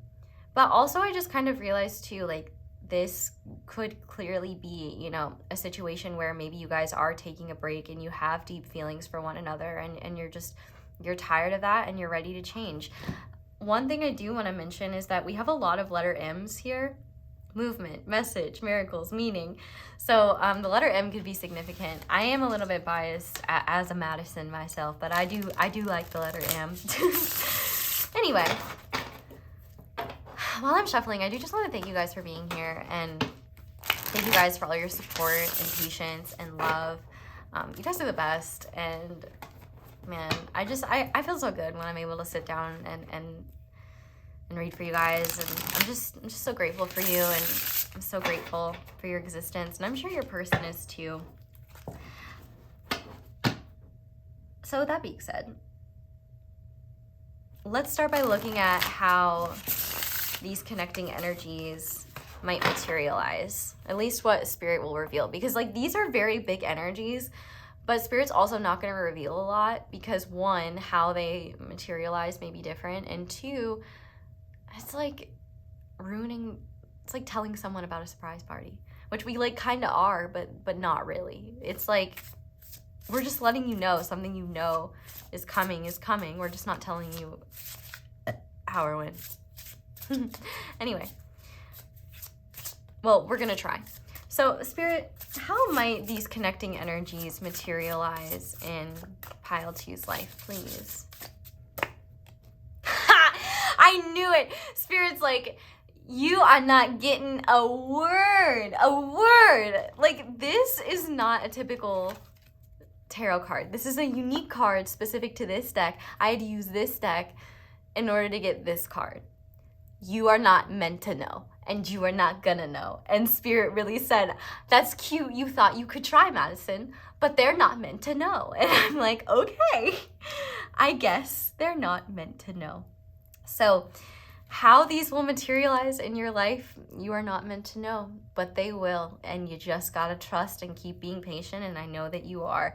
I know that that's frustrating, but honestly, it'll be more fun with you not knowing. And also too, if you're expecting it, I feel like that could shift the energy in a way that's unnecessary. It's more like you need to know that it's coming because of all the hard work, not because of all, well, partially because of all the hard work you've been doing. Your person's been doing a lot of hard work. It's a lot of factors and a lot of reasons. What you don't want to do is get in your head about it and start overthinking it. This is yours. This connection is yours. Your experience of it is yours. And you know, like, these miracles are yours. There's no reason to stress. There's no reason to worry. Just flow with what is and trust. You'll be fine. So what is something that Pile 2's person wants to experience with Pile 2? What is something that Pile 2's person wants to experience? I told you! 2 of Cups. They want to experience a loving relationship with you. Like, how clear could that be? And look, it's like they're literally like, they're like, I'm gonna have to get up out of my seat and go get that cup, because my baby's over here. Like, you're their baby. Like, I know not everyone is into like cute pet names like that, but I think your person is. Like, that's my baby. Like, that's like when they're talking about you, and I think they know, like, I think they know that. And you know what's so beautiful too is like this wolf, he's like howling into this message from afar. It's like this isolation is being turned upside down, and it's leading to this beautiful merging union. And I feel like also, you know, what they desire to experience with you is union with you. So if you've never checked out my union reading, my most recent one, I'm really proud of it. You should check that out, because the more you resonate with it, the more in union you are with yourself. You might find it helpful. If not, no need to. But I will also say, in the extended, we're going to be doing a deep dive into your person's like feelings and thoughts about you right now, and like energies, and I really cannot wait to look at theirs. So if you want to check that out, feel free to join me. But yeah, what they want to experience with you is genuine communion, connection, and a loving relationship with you. It's that simple. Like, I think that they've known for a long time that that's something that they want to experience with you, but they've also known that they're not in a place to be in that with their whole heart and be in that in a way where they can give you what you deserve. You know what I mean? There's definitely this energy of like, if I can't do it right, I don't want to do it at all. And I think that your person has been maturing a lot, and they're like, okay, I think I'm ready to face my fears and show up. Like they desire that closeness with you, and they desire that intimacy, and they also just desire to feel held and seen by you in a way that you always have, but actually be able to receive it and appreciate it and give it in return. You know, and I think that that's a big thing for you too. I wonder if you've had a hard time receiving that sort of thing as well. And maybe you've desired it, and maybe, but when it comes, like, because it's not from the right source or it's not the right place, like you've just had a hard time accepting it.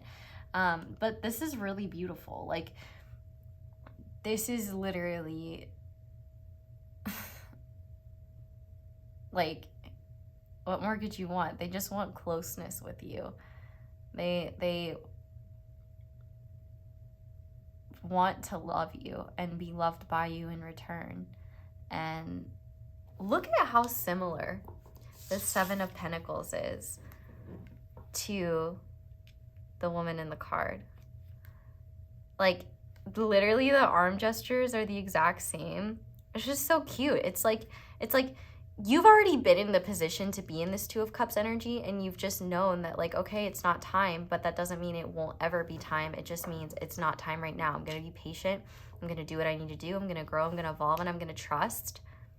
And that trust is paying off, because now your person is like, okay, it's time.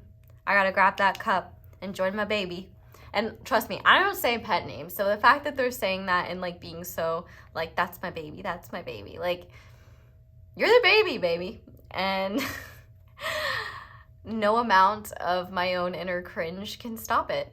Which I don't even think it's cringe. I think it's cute. But like, you know, it's just silly human things.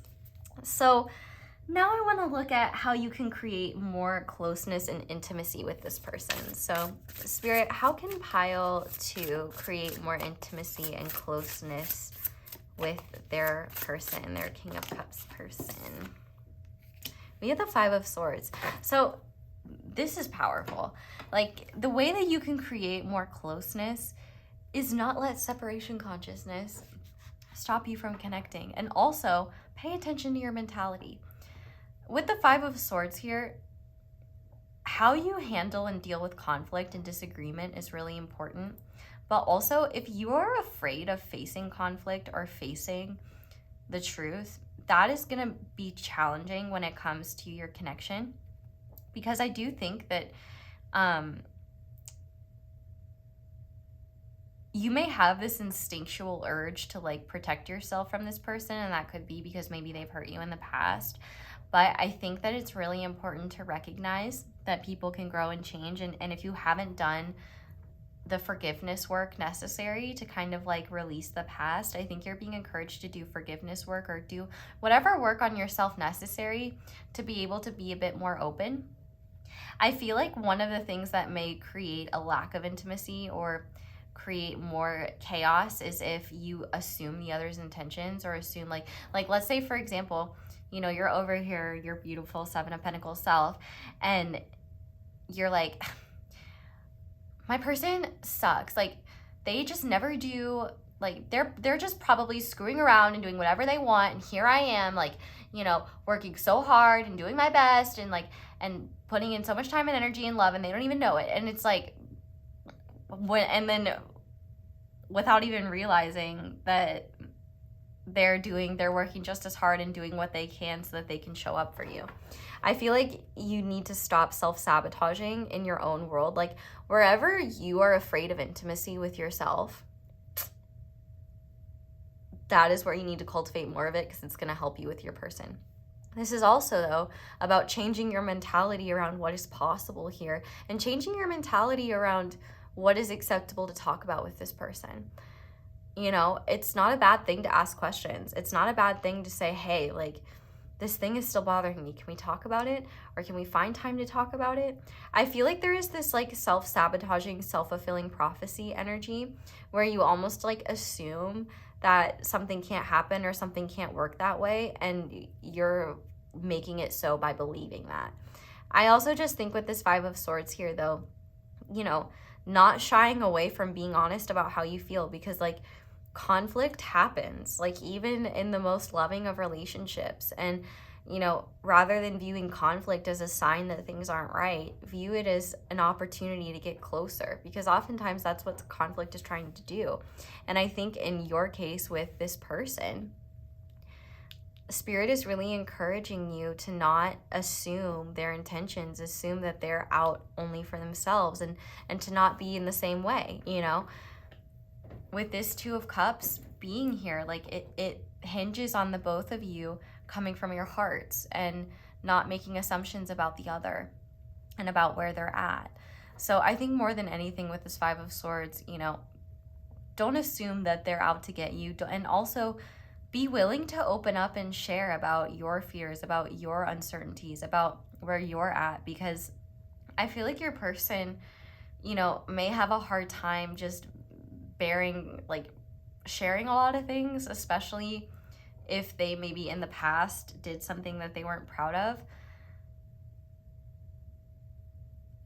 But being willing to talk about it openly, or just being willing to say like, hey, like, can we just like talk about this, that we can bury it in the past and, you know, leave it there. Like, I don't want this to define our future, and if we leave it unresolved, like that might be a problem, or whatever it may be. I feel like this is mutual. Like, this is a mutual thing of not getting in an energy where you feel like you have to protect yourself at all costs, and feeling like this is a win-lose situation. Let go of the idea that you can even lose in this situation, and use every opportunity as a chance for more closeness and finding out how to create that, instead of just going, well, I don't know how to do that. I don't know what to do. Try something.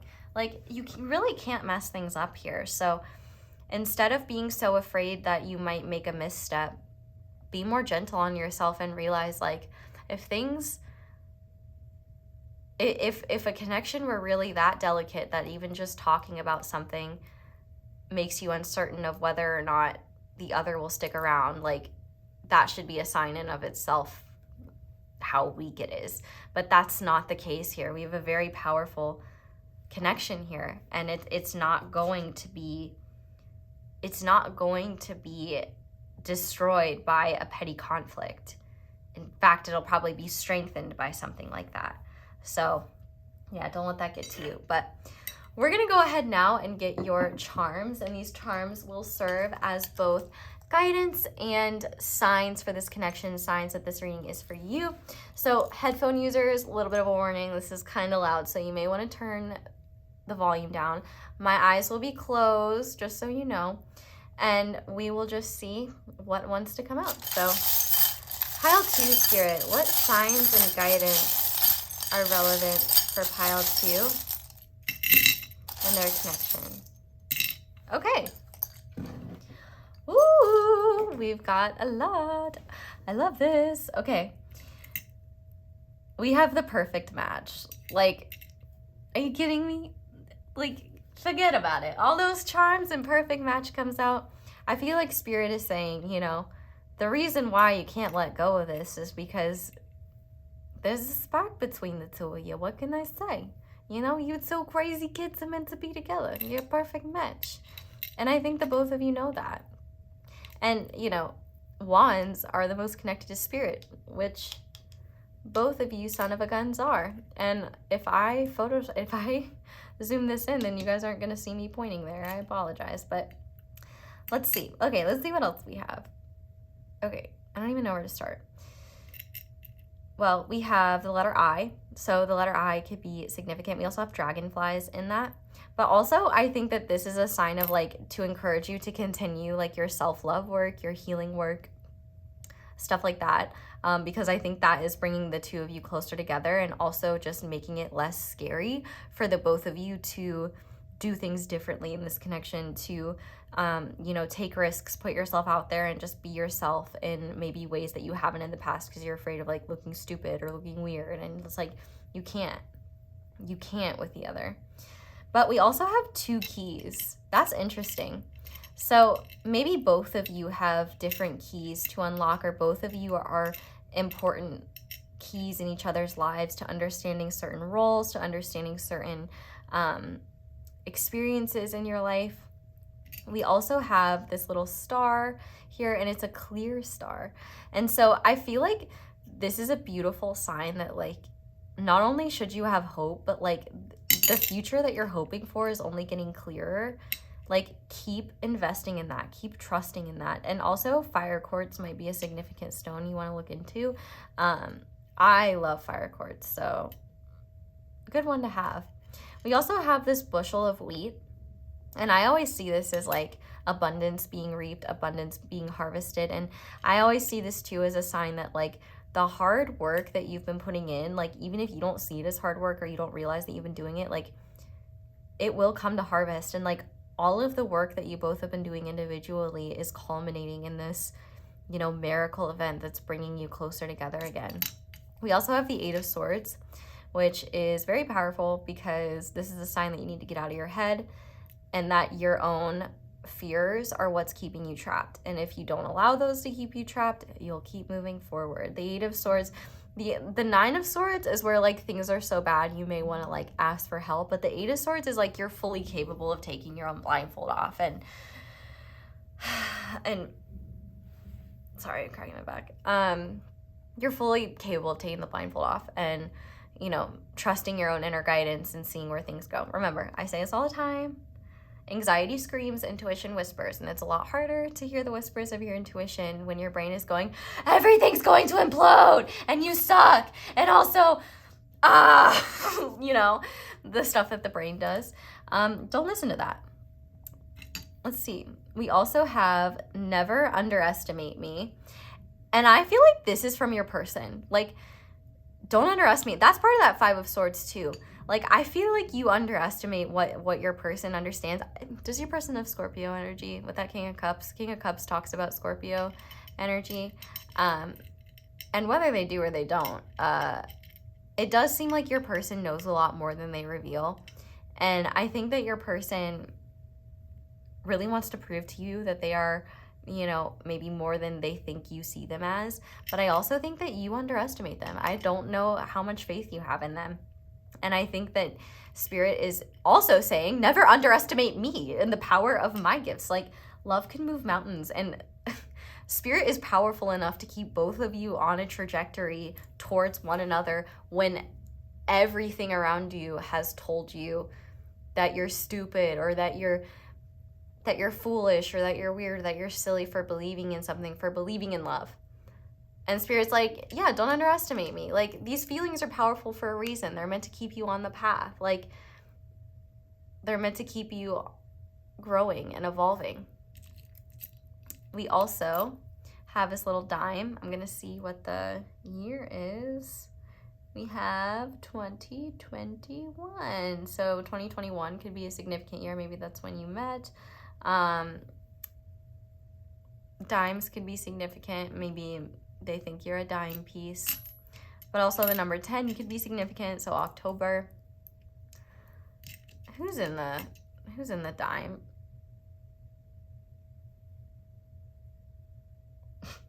I don't even know who that is. That's really sad. At the same time, though, it's not. I can, if you're like, you don't know who's on the dime, I'm going to pull up a map and be like, can you point to me all 50 states without help? If not, you don't have room to criticize, because I can. We all have different strengths. That's my point. And that last thing was only to Americans. If you're outside of the country, don't you even worry. You don't need to know who this man is or where all 50 states are. You don't need to do anything. Just continue looking as beautiful as you are. Anyway, let's see.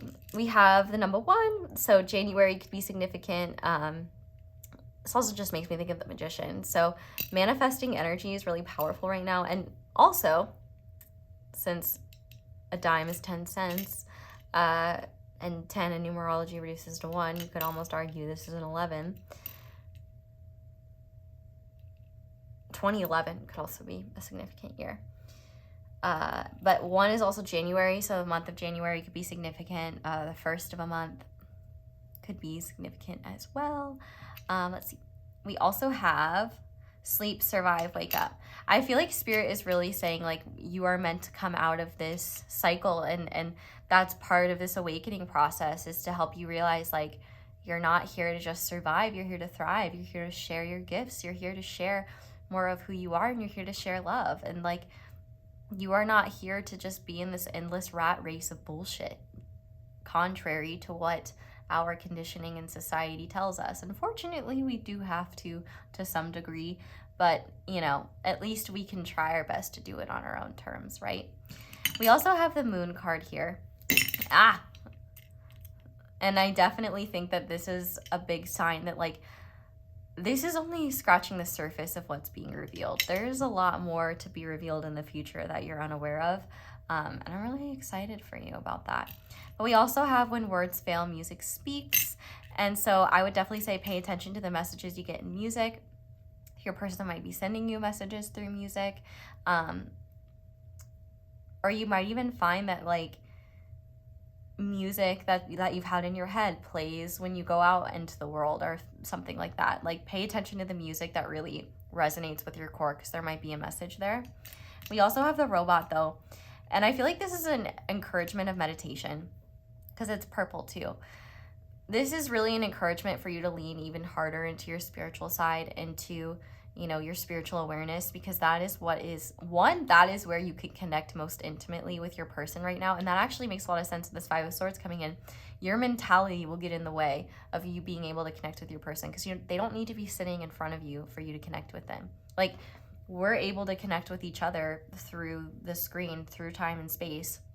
And yes, like, you're not, like, we are using physical things to do that, but think of how many things had to come together. I had to pick the right deck to get the right message. I had to pick the right, and was it right or wrong? No, but it's perfect. You know what I mean? Like, if I had chosen a different deck, if I had done things a different way, I'm sure it still would have been what it needed to be. But like, everything happens the way it does for a reason, and it's perfect. And like, obviously with generalizations, there's nuances to them, but you get what I'm saying. We also have I love autumn. So if your name is Autumn, like, and you're asking about a person, that could be a huge sign of, like, yeah, I told you, your person loves you. But this also could be a sign that the fall is really significant. And if you're in the Southern Hemisphere and watching this when I upload it, then fall is coming for you. But you probably say autumn and not fall. Or a completely different term, because I don't know, maybe you're somewhere where you don't speak English. Maybe English is your second language, which in that case, that is metal as hell. Congrats on knowing more than one language. We have Gemini. So Gemini energy could be significant. What's on the back of it?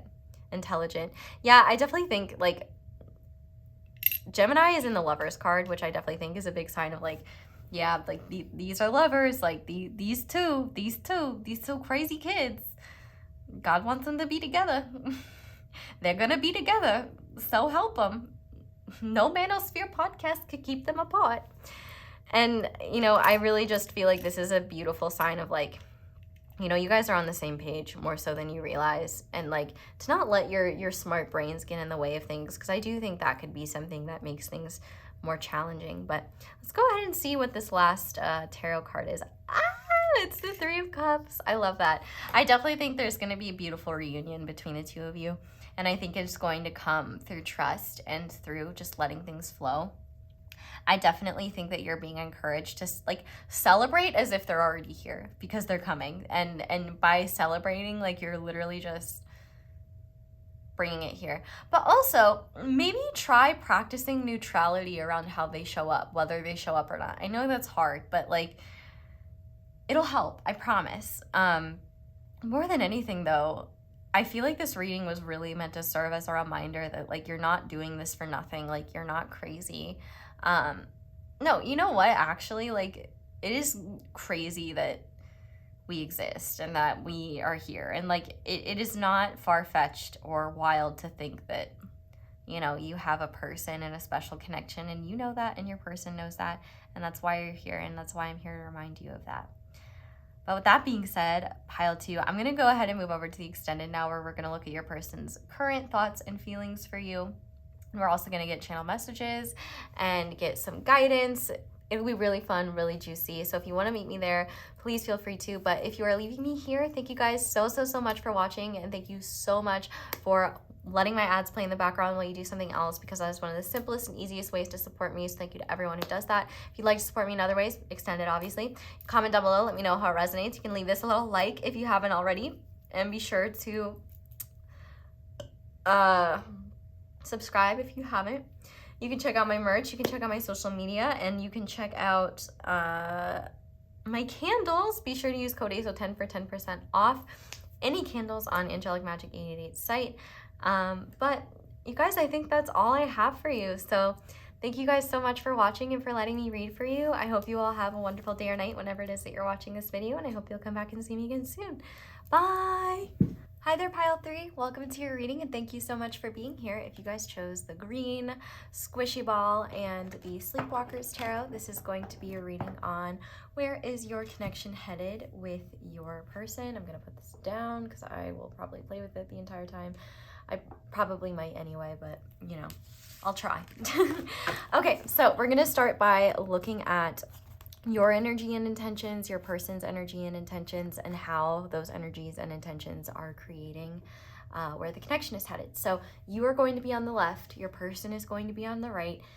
If you need to flip-flop them, please feel free to do so, but it is my intention that you are on this side. So to start with your energy and intentions towards this connection, we have the Two of Swords, as well as engage.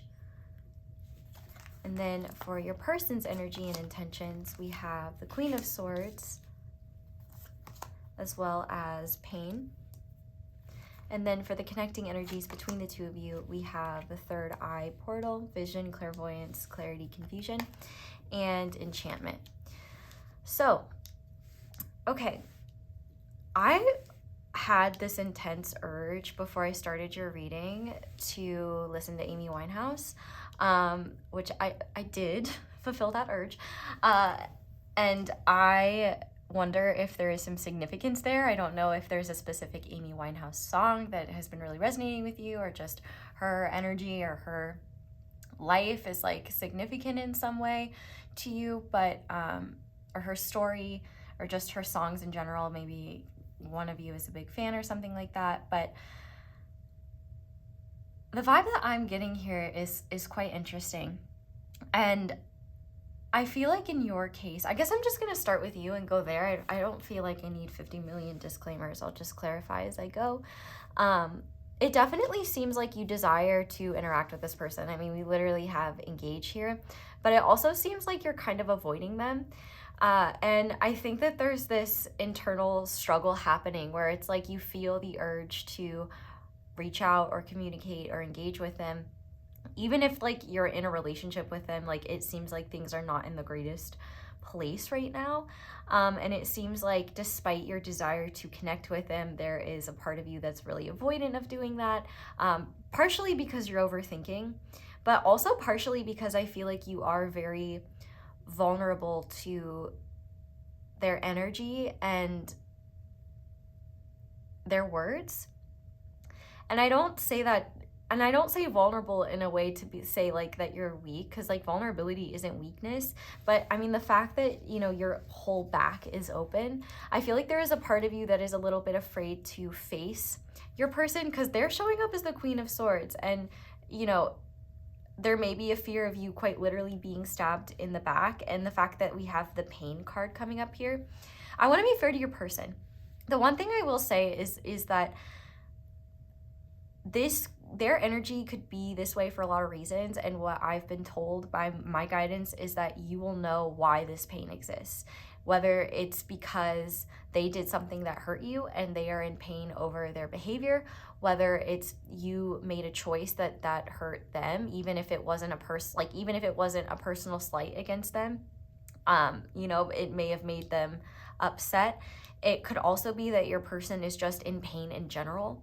And so they're not really able to show up in a more warm way. You know, they're in a very like mentally focused space right now. They're in a bit of a cold space. They're in a place where they're thinking a lot, they're ruminating a lot, and they are in a place of kind of defensiveness and protectiveness. And I think the challenge here is because this could, and like my voice is cracking and breaking, excuse me. So I definitely think that there is like maybe a lot that this person wants to say to you, but they're holding back because they haven't processed their feelings yet. Like I do feel this like I am in pain and I know I'm in pain, so I don't want to say or like do the wrong thing while I'm like in this pain. I do feel like the one thing I will say is if you feel intuitively like this person wants to cause you pain or like interacting with them, they would try to inflict pain, whether physical, emotional, mental, psychic. Maybe listen to that avoidance tendency. I'm not going to tell you what to do with your life, but also, you know, you shouldn't condone or accept people that want to cause you harm, and you owe them no obligation of your presence. But I don't think that's the case for the vast majority of you. I think whatever is happening here, and think is a strong word here, because both of you are definitely in your heads about this situation. And I think that you both have been thinking a lot about each other. And I think for your person especially, they have been in a lot of pain and thinking about it a lot and sitting in it a lot. And I don't know how you are connected to that. And it may even be that there is no pain directly associated with your relationship, but maybe this person is just in pain in general. And maybe they, you know, benefit from your presence or your warmth or your support, and you're not in a place to maybe be open to that right now. Like maybe you just don't have enough of, like, you don't have the support to give. Maybe you're in a place where you're focused on yourself. And maybe they're in pain also over the fact that they're already in pain and you're not able to show up for them. Now, that's not something that you should feel guilty about or shame yourself for. But ultimately, your person is in pain and they are in a place where they are in kind of I wouldn't call it survival mode, but they're certainly quite cold right now. I think that they would be susceptible to jumping to conclusions. I think they would be susceptible to being very harsh and biting in their tone. You know, if you guys have had conflict and disagreement, I understand maybe your hesitance to want to engage, because I think that it could be a little bit painful to hear what this person has to say, especially if they don't communicate with tact. But I definitely think that there is like this desire to not have hard feelings here. And I think in your case, there's kind of this like overthinking, like, oh, I want to engage with my person, with pile 3. And honestly, pile 3, maybe you came to this reading asking about another person, but this situation is coming through, and that happens sometimes. You know, sometimes spirit is like, hey, listen, you know, we got to talk about this. And in this case, this is where I see things heading with these two connecting cards. Based on your current energies, it does look like things are going to be slowing down between the two of you in the near future. Now, that could shift and change based on your behavior. And this isn't like a permanent ending or a permanent like seizing of things, but I do see like an important like, I don't know what the right word is to use here. An important like length of time where you're both reflecting and connecting and slowing down. Like I guess a better way to put this is that maybe you're not even like not engaging with one another at all, but at the very least, things between the two of you are slowing down a bit, and you're taking time to reflect and tune in with yourselves and ask yourself, like, okay, like, how am I feeling? Like, what's going on? Like, I definitely think one thing I really want to say to you, pile 3, is that I feel like your person can have a really intense energy. And I feel like if, and And that's not to like knock on your person, but if you are more energetically sensitive and your person is quite intense, it may be very important for you to take time and space to kind of like protect your energy, you know, be centered in yourself, because obviously hurt people can hurt people whether they want to or not. And I feel like there's a part of you that may be kind of avoiding your person or just avoiding interacting right now, because there's a part of you that knows like, I need to like regulate myself. I need to get myself in a place where I'm more centered, where I'm more in control, because it does seem like the state that you're in right now with this Two of Swords is like, if your person were upset by something that you said, you know, they could counteract or upset in any way, like if they wanted to, like they could cause more harm than intended by just like words. And I think words is the big key here, is like, you know, words can jar your psyche. And I think that your person right now is in a place where they certainly need time to process their intense emotional experiences. But I think one thing that you may be struggling with is the fact that even if you're not directly engaging with them, it's probably going to feel like they're still around you, and it's probably going to feel like you can't really get away from their energy anyway. And that's partially because they are sending a lot of energy your way, consciously or not, because they're thinking about you and things like that. But also, I think there is a part of you that feels powerless to their energy. And I need to let you know, pile 3, that you're not powerless to it, and that in fact you can reject it and return to sender. And that and a rejection of feeling their energy is not an outright rejection of them. It's just you asserting your rights to have your own energetic sovereignty and not accept the thoughts, emotions, and feelings of someone else. And I do feel called to say that if this is a situation where you don't feel safe around this person, please do not put yourself in a position where you feel obligated to be receptive to them. You know, protect yourself first. That is incredibly important. You're not a bad person for putting yourself first. But for others where this is just a sticky situation, kind of complex, I do think that the both of you need time to kind of reflect. And I think a big key thing here is that, you know, maybe both of you have gotten really attached to certain ideas of how you think things need to be or how you feel you need to show up. And I think the universe is really calling the both of you to really slow down and reconnect to what matters.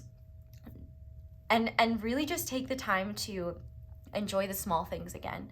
Because I do think that there is this energy here where the both of you have been very overwhelmed. The both of you have been going through a lot, and neither of you seem to be communicating like effectively, or if that communicating at all. And I think that this is a very valuable time for the both of you to engage with what's created these energies in the first place, engage with what you're experiencing and gain more clarity. You know, I really feel this big urge from the universe to say, like, don't shy away from the experience you're having, engage with it. And I feel like there's a part of you that may feel like you have to engage directly with your person in order to feel like you're engaging with the energy, but that's what this third eye portal is really all about. Like, and I think that your person is already accessing that engagement, and that's also probably why you're picking up on their energy a lot too, is I feel like you're trying to kind of avoid everything related to this situation and kind of the uncomfortable feelings that you may have around it, which is completely understandable. It's a vibe, it's a mood. This bitch loves to avoid right here. I'm sorry, I shouldn't call myself a bitch. So that is one thing I'm trying to unlearn. This gal right here, she loves to avoid things, and I'm learning to unlearn that as well. And I think in that process of growth, it can be very easy to get overwhelmed or beat ourselves up because we feel like our progress isn't happening quickly enough, or we feel like we should know more, or we should do more. And I really feel like your person is acting as a mirror for you right now, pile 3, because Spirit is really asking you to look at what is making you so terrified to assess and acknowledge how you're feeling and what you're experiencing. And also, I feel like for some of you, you need to ask yourself, like, do I give enough time and space to my own feelings and emotions? Especially if you're giving time and space to other people's feelings and emotions, are you making room for yours? And are you being fair to yourself? I think these are all very important questions But based on the energies that I'm seeing right now, it seems like things are going to be just slowing down a little bit, and the both of you are going to be taking time to process. And I think that's a very necessary and very important thing.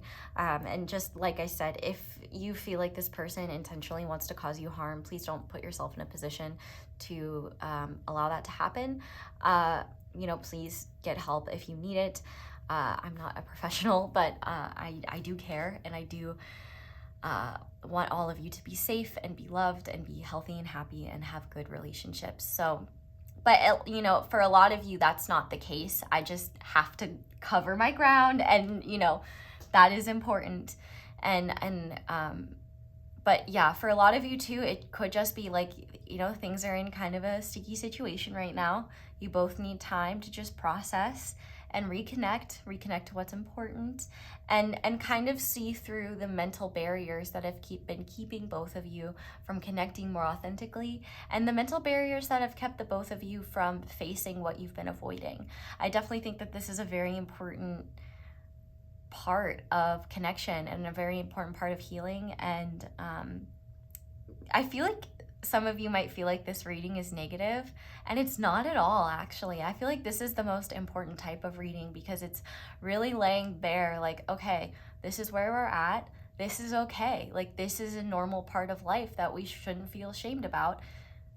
What do we need to do to be there for ourselves, and how can we be fair to ourselves and others? I think, you know, that's what's really important. So let's go ahead and get into the tarot now and see how these energies might materialize.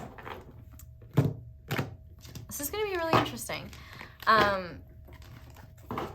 because I feel like kind of one of the hard things is, like, I'll just be like completely transparent. Like, I personally do have a bias towards you, because like I'm reading for you, and I don't want to ever be like unfair to your person. But like there are certain times, like cut and dry, where I'm just like, nah, like this is fucked up. Like I'm not okay with this happening to you, my sweet baby child, who is definitely an adult, because only adults are allowed to watch my videos. But like in a case like this, it's like I can't just sit here and be like, oh yeah, your person, they just want to cause you pain. It's like, no, like there could be so many potentials and possibilities here. And I want to be fair to your person, because I feel like they, you know, are really struggling right now. And whatever that pain is that they're going through, I feel like you know what that is, whether it's connected to you or not. You know, just, it's important for you to remember that you're not responsible for like handling their emotions. It's not your job to handle their emotions. It's your job to handle yours. And trust that, you know, we all have a responsibility to deal with what is ours, and we all have a responsibility to not take responsibility for what's not ours.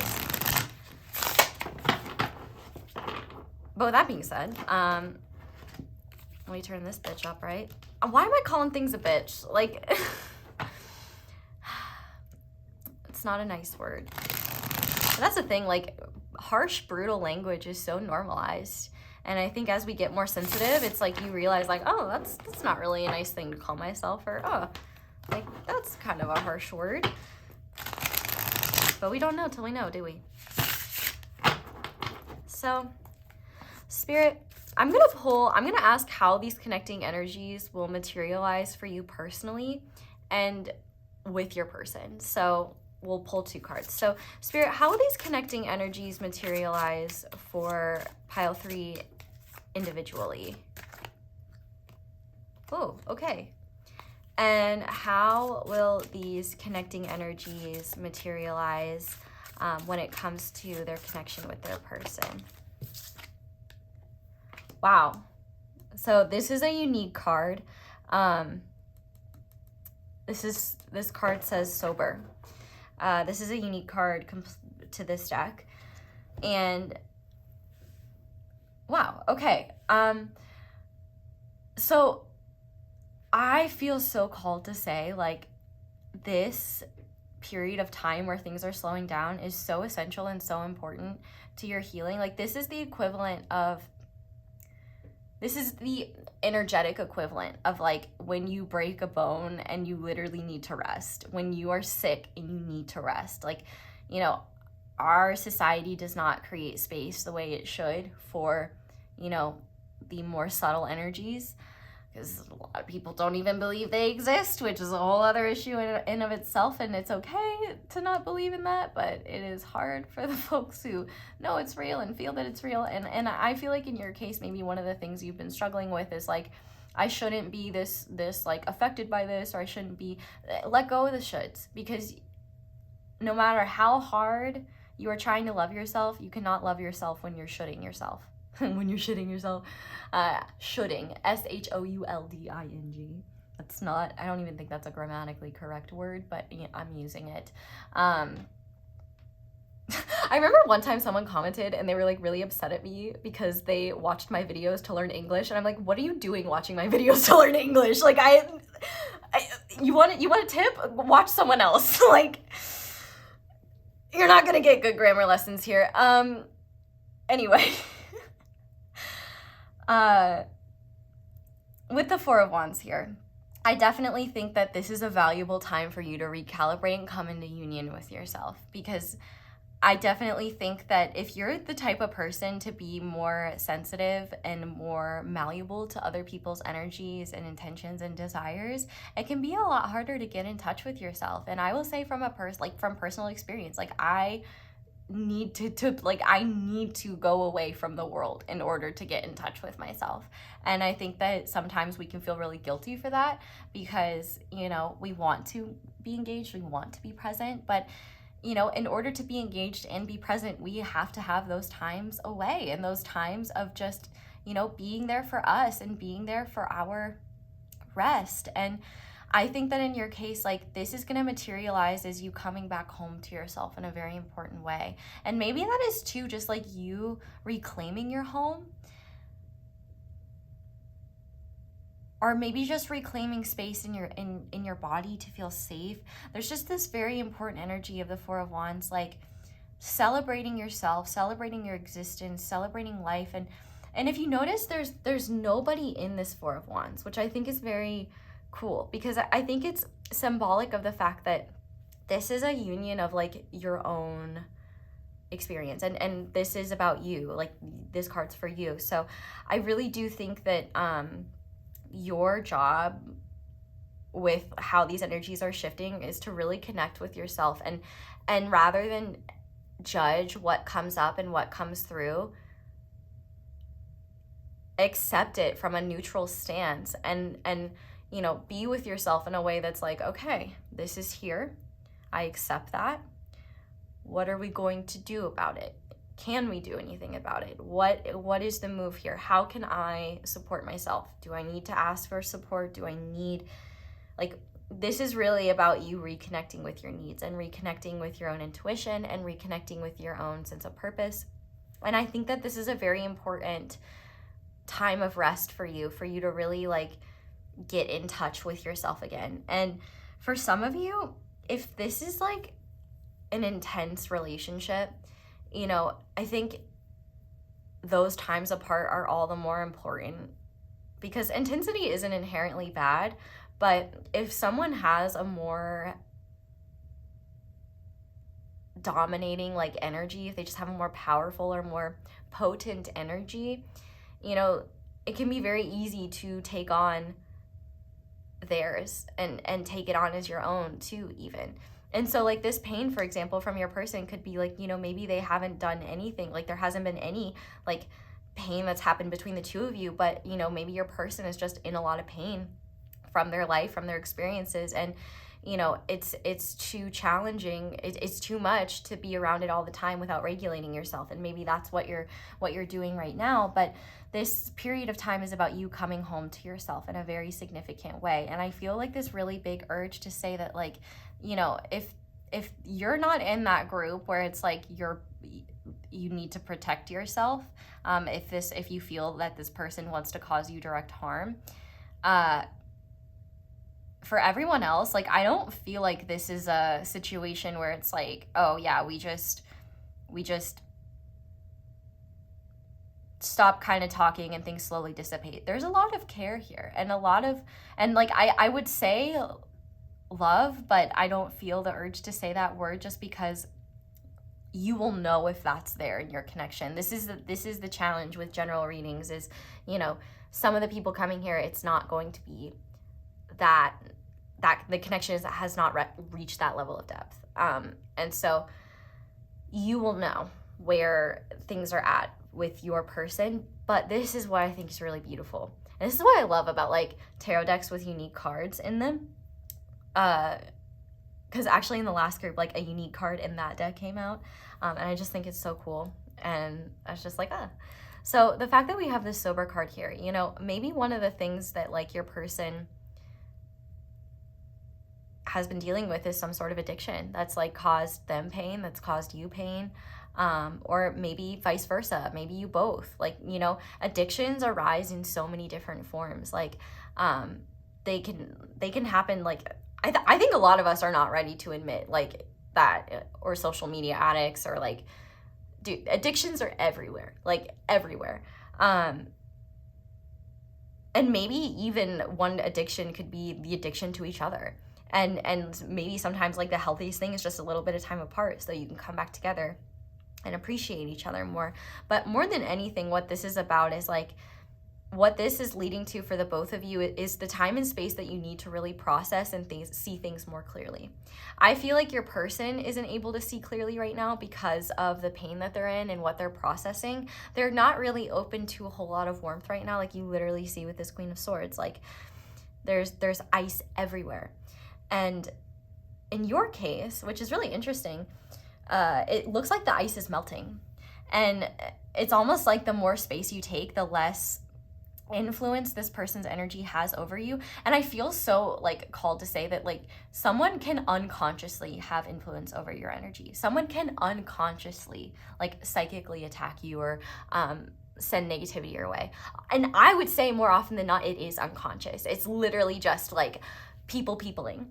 And I think that like in your case especially, you know, maybe things that you said out of concern, like for example, if this is a situation where you were worried about your person, you were worried about their health or their safety or something like that, like they were really upset, like they may have seen it as a betrayal or something like that to them, and they may need time apart to see that, you know, that it wasn't because you didn't care, it wasn't because you were being mean, it was because you cared a lot and you want them to be better.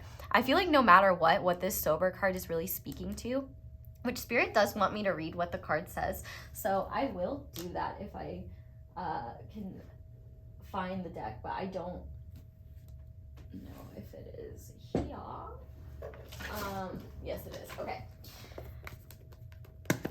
But I also just think this sober card is like processing the mental and emotional debris that may be getting in the way from the both of you connecting authentically and in a way that is sober. Like I feel like the both of you are meant to come back together refreshed and renewed in whatever way that is, whether it's, you know, resolving a conflict, whether it's reconnecting after a bit of time, whether it's, you know, just taking, you know, a couple, even if it's just like 2 days to like just decompress, especially if this is like a more intense relationship where you're like around one another, it's very serious. It's like the both of you just kind of need reality to come back into things so that you can see more clearly and not make decisions from a place that is out of alignment with your true intentions and with your true heart.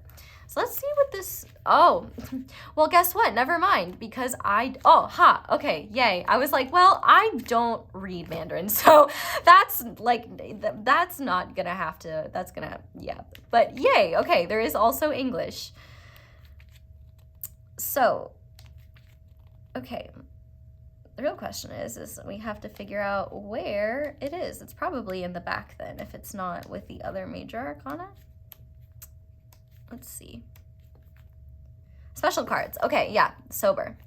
Bathed in sunshine, the girl in pajamas hugs the angel in her dream. Doves represent the awakening and vitality. The girl is also the only figure in the deck with eyes open. Yeah, this is the Sleepwalker's tarot, and like the gist is that like everybody's eyes are closed. And upright, sobriety, relief, acceptance, forgetfulness, forgiveness, reconciliation, vitality. Yeah. So this is quite literally like awakening to truth and awakening to like, you know, why are we fighting? Like, this is so silly. Or like, you know, I understand why you did that thing now. Like, you know,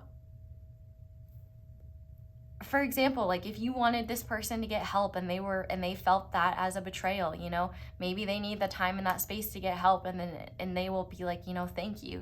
They'll see things accurately when they're well and when they're not sick. You know, when you're sick and you're not doing well, it's very easy to believe what someone's intentions are, even if they are the complete opposite, you know.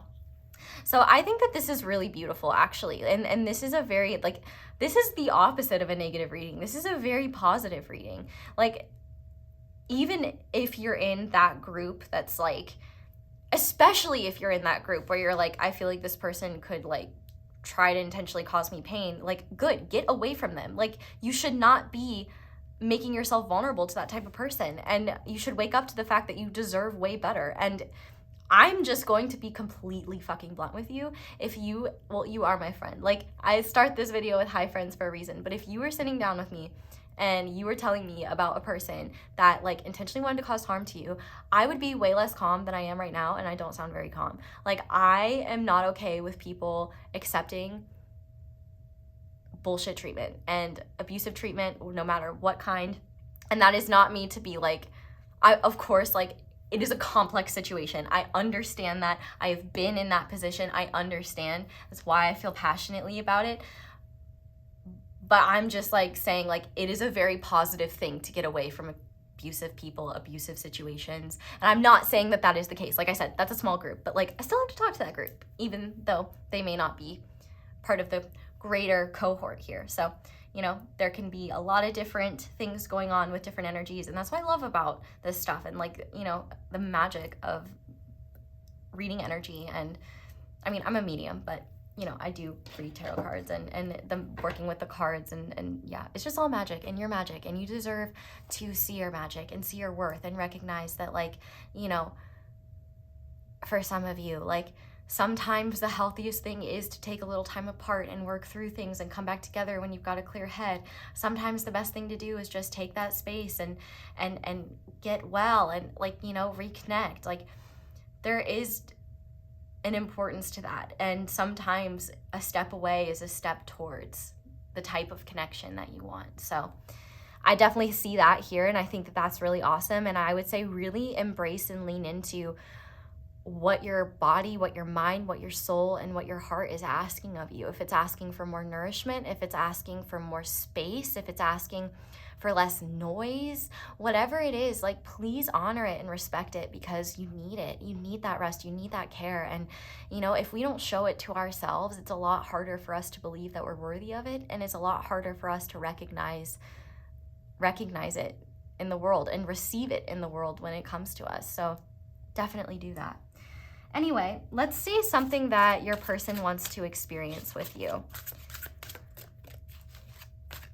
And if you are in that small, tiny group, your person can experience you shutting the door in their face. But for everyone else, what is something that their person wants to experience with them, please, Spirit? Okay, we got two. So we have Death and the Four of Cups. Okay, yeah. So they definitely want to experience a shift in this relationship. And they want to experience, like, you know how sometimes you, like, despite, like, your best efforts and despite, like, the love and care that may exist, like, you want to connect with someone more deeply, but, like, no matter how hard you try and no matter how hard they try, it just seems like you guys can't find the right link, or you can't find the right way to do it. I feel that here. Like, I feel that, like, I'm trying to reach you and I don't know how, and I want to, and I can't, and it's frustrating and it's hard.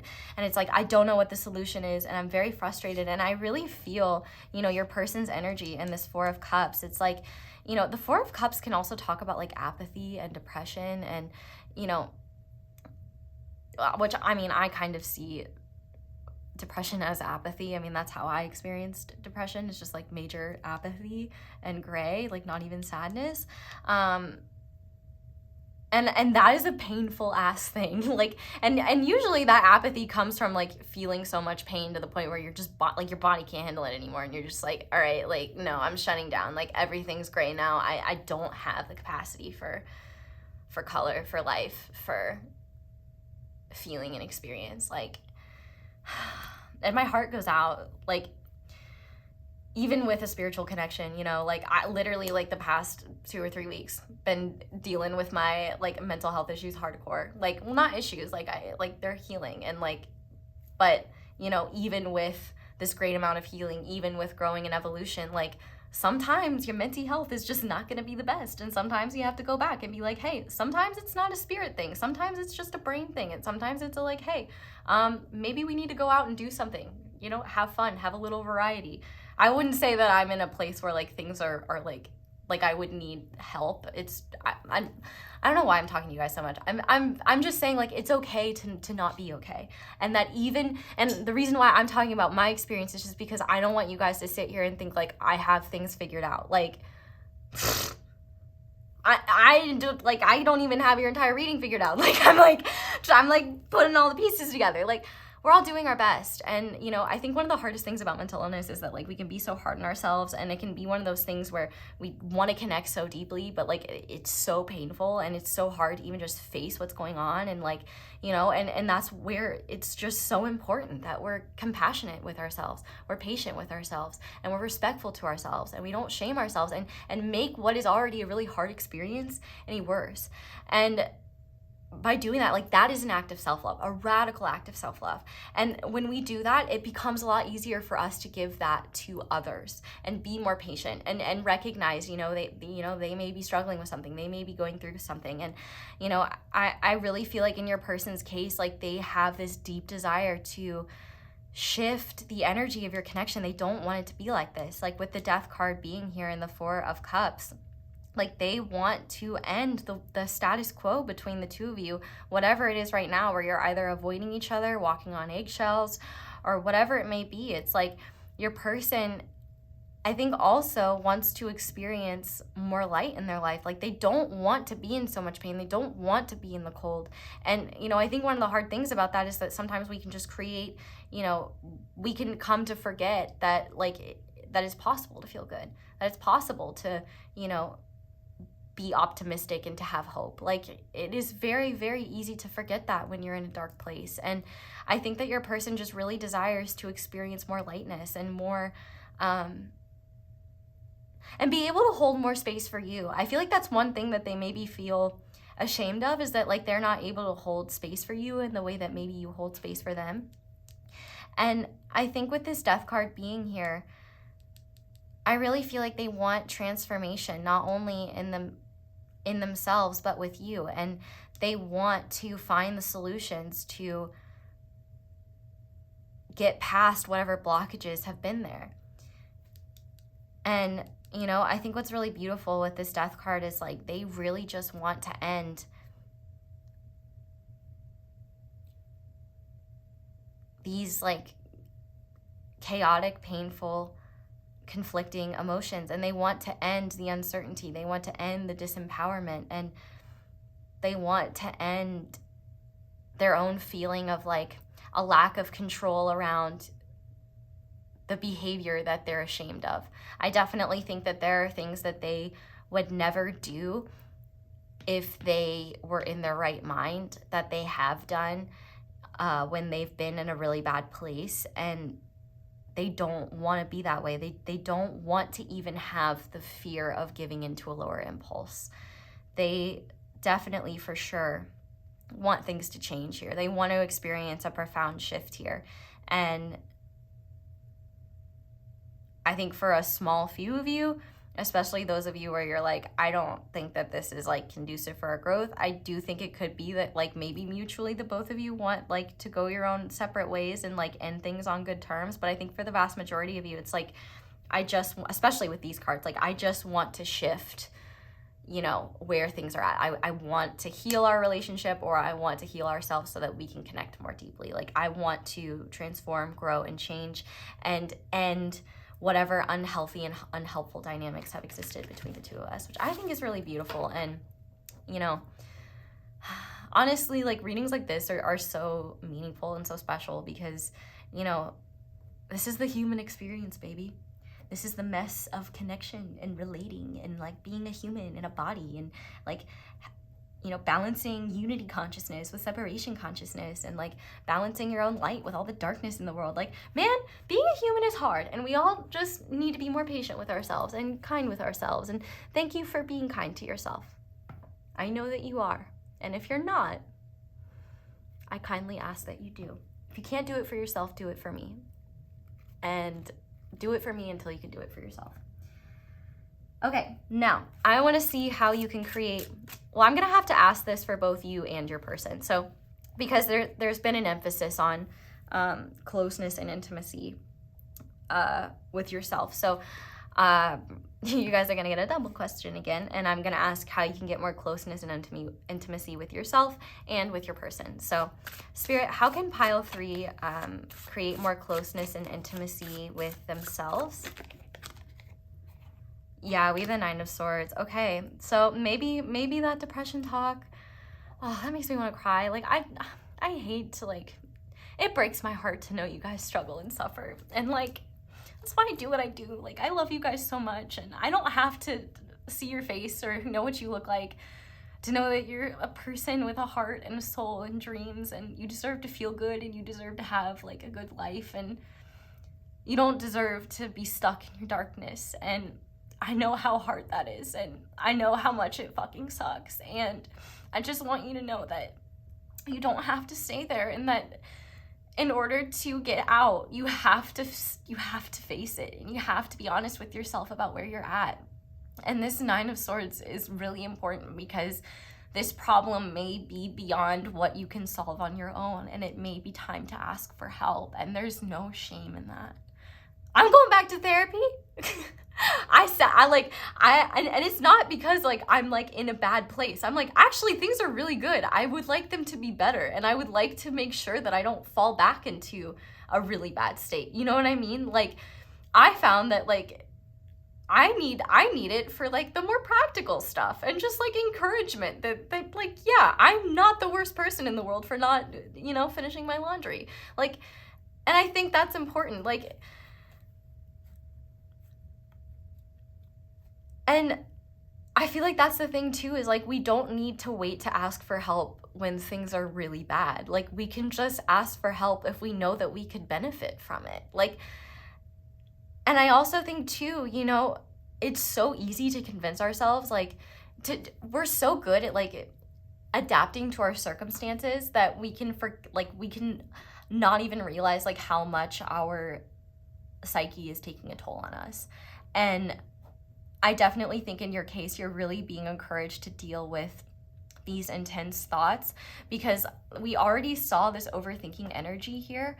But if you are in a place where, like, for example, you know what it is like to be really struggling with your mental health, or you know that you could end up there, or you are there, like, it is time for you to regroup and say, okay, hey, like, I need to be here for myself, and I need to face the fact that like I'm not doing okay right now, and that's not something to be ashamed of. And in fact, like, I can't get better if I don't acknowledge where I'm at. And I think that is such an important part of the process. And I also think in your case as well, you know, you also maybe need to pay attention energetically, like what is yours and what isn't, because there may be times where you get overwhelmed and almost pick up on the energy of someone else too. So it's very important for you to really get in touch with yourself in a way where you're able to separate your thoughts from the rest of you. And that may take outside help, whether that is through videos. Oh, you know what? A great way to get into your body, I found, I'm probably the last one to find her, but her name is Yoga with Adrienne. She's on YouTube and she does yoga videos. And I have found, like, I'm someone who really struggles to connect with her body and like be here. I struggle with being in my head. So if you struggle with that, I completely get you. And I've found that, like, you know, I don't need like intense exercise. I just need like to be checking in with myself and to move and in ways that feel good. And she has like a lot of really awesome, like, she's like a massive catalog of yoga videos for like every single thing you could imagine. And they're free. So if you are looking for help somewhere, maybe that is a place to go. And I just even love reading through her comments section because it's so positive and loving and warm.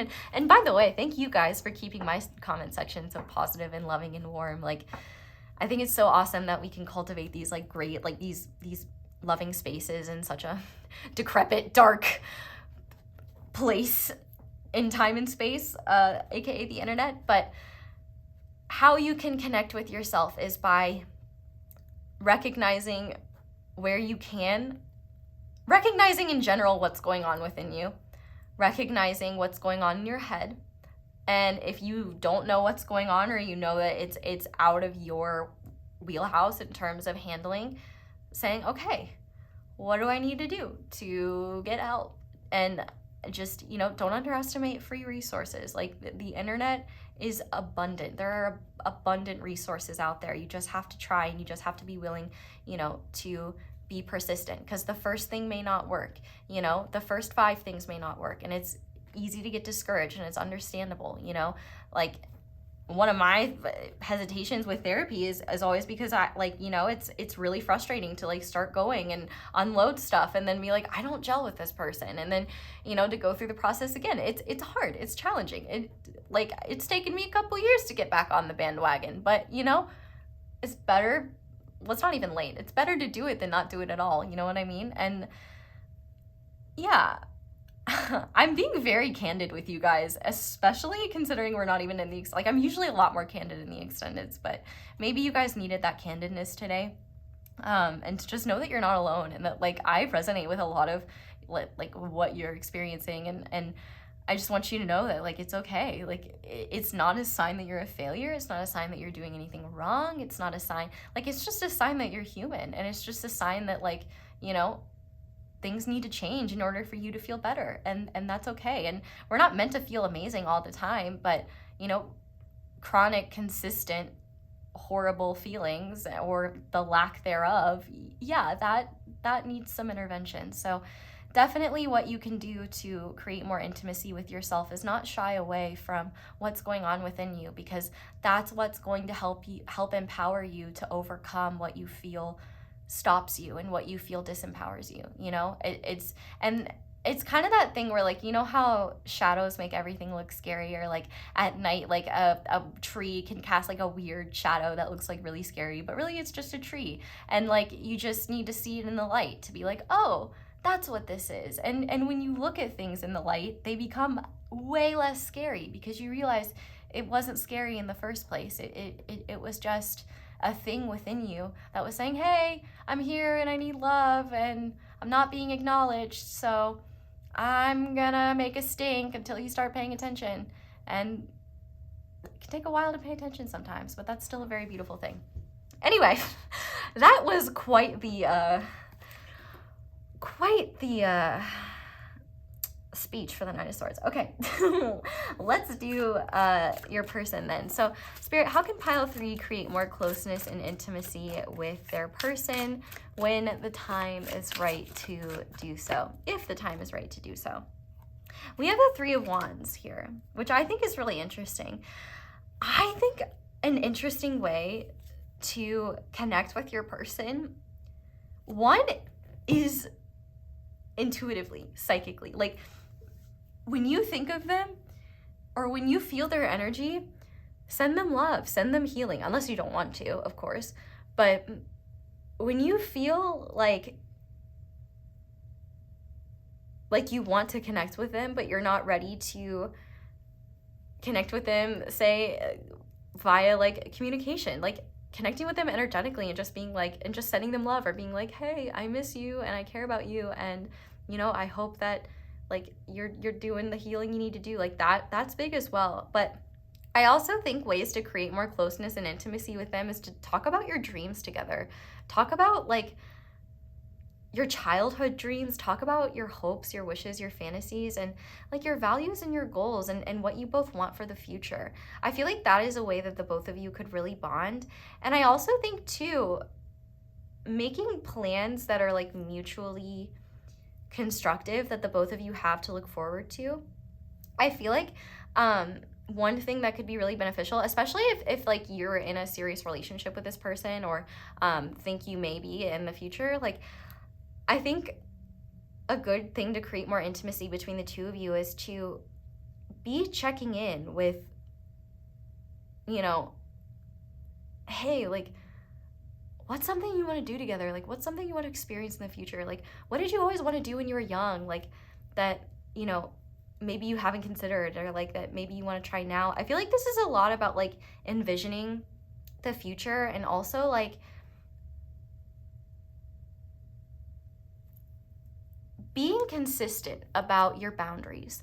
One important way to create closeness with your person is to get clear on what your boundaries are and do not waver from them. If your social battery is drained, you say, hey, I would love to talk right now, but I need to take a nap, or I just need a day. Can we talk tomorrow? Like, solid, consistent ways of checking in and not leaving room for speculation or assumptions, I think is a very helpful way for you to connect with your person. And so, you know, if you say, hey, like, I just need some space, like, they might ruminate and go into like a whole bunch of reasons why. But if you're saying like, hey, like, I'm really overwhelmed right now and I just need like the night to relax and decompress, like, can we revisit this tomorrow?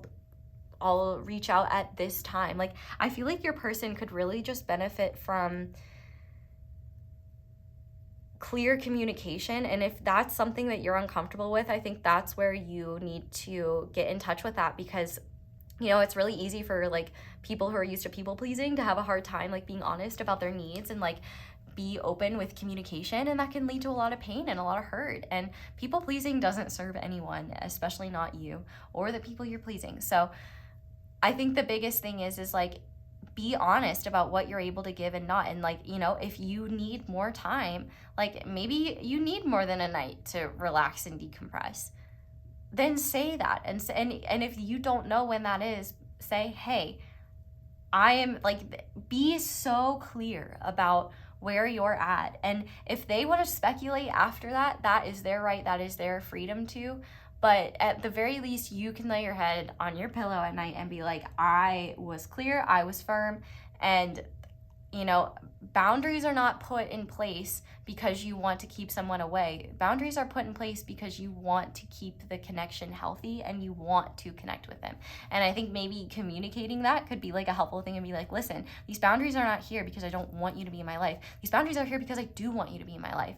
And in order to be in my life, like, we need to have a healthy connection. And so I definitely think that a great way to do that is to be really clear and firm on what your boundaries are. And I think that in this process that you're doing with where you're kind of going within and reawakening to what's important to you, I think that that's going to be a really powerful opportunity for you to get clear on those boundaries and be and really reflect on your relationship with your person, and ask yourself, like, okay, you know, where are there, you know, times, where do I maybe kind of allow myself, like, where do I betray myself because I want to please them, you know? And it may not even be that like they're demanding that you do the thing that they're asking of you. It may just be instinctual for you to do the thing the other person wants. And so you may have never stopped to ask yourself, wait a second, like, do I even want to do things that way? Do I even want to communicate at this frequency or do things this way? Like, I really think it's important for you to reconnect with the reality that like you cannot have a genuine relationship with someone if like you are not advocating for your needs. It is one-sided, and you will always lose in that situation, and you don't deserve that. So with that being said, we are going to go ahead and get into your charms, and these charms are going to serve as signs for this connection, signs that this was your reading, which if it resonated, it's your reading. And if you're here this late into the video, it's your reading, which, by the way, thank you. And then also it's going to serve as guidance. So headphone warning, my people with headphones, this might be a little bit loud, so you may want to turn it down, but I'm going to close my eyes and then pull some charms. So Spirit, what signs, synchronicities, and guidance is relevant? Pile 3. Okay. Yeehaw. All right. first thing that jumps out to me is my hair in the thing.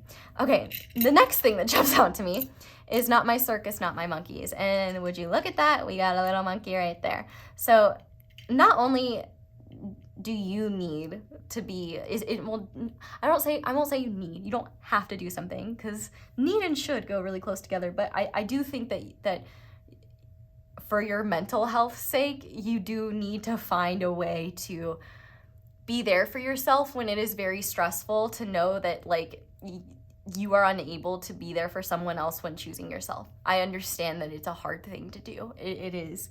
But it's so important. And the more you do that, the less guilty you will feel about taking that time for yourself, because you'll realize how good it feels to just be there and care for yourself and quiet your mind, and how necessary it is. Like, you cannot heal if you are constantly being dragged into other people's dramas. And I think that in this case, especially, not my circus, not my monkeys, Spirit is really asking you and guiding you to pay attention to what is yours and what isn't, and to ask yourself where maybe you take responsibility for other people's feelings and experiences that are not yours to take.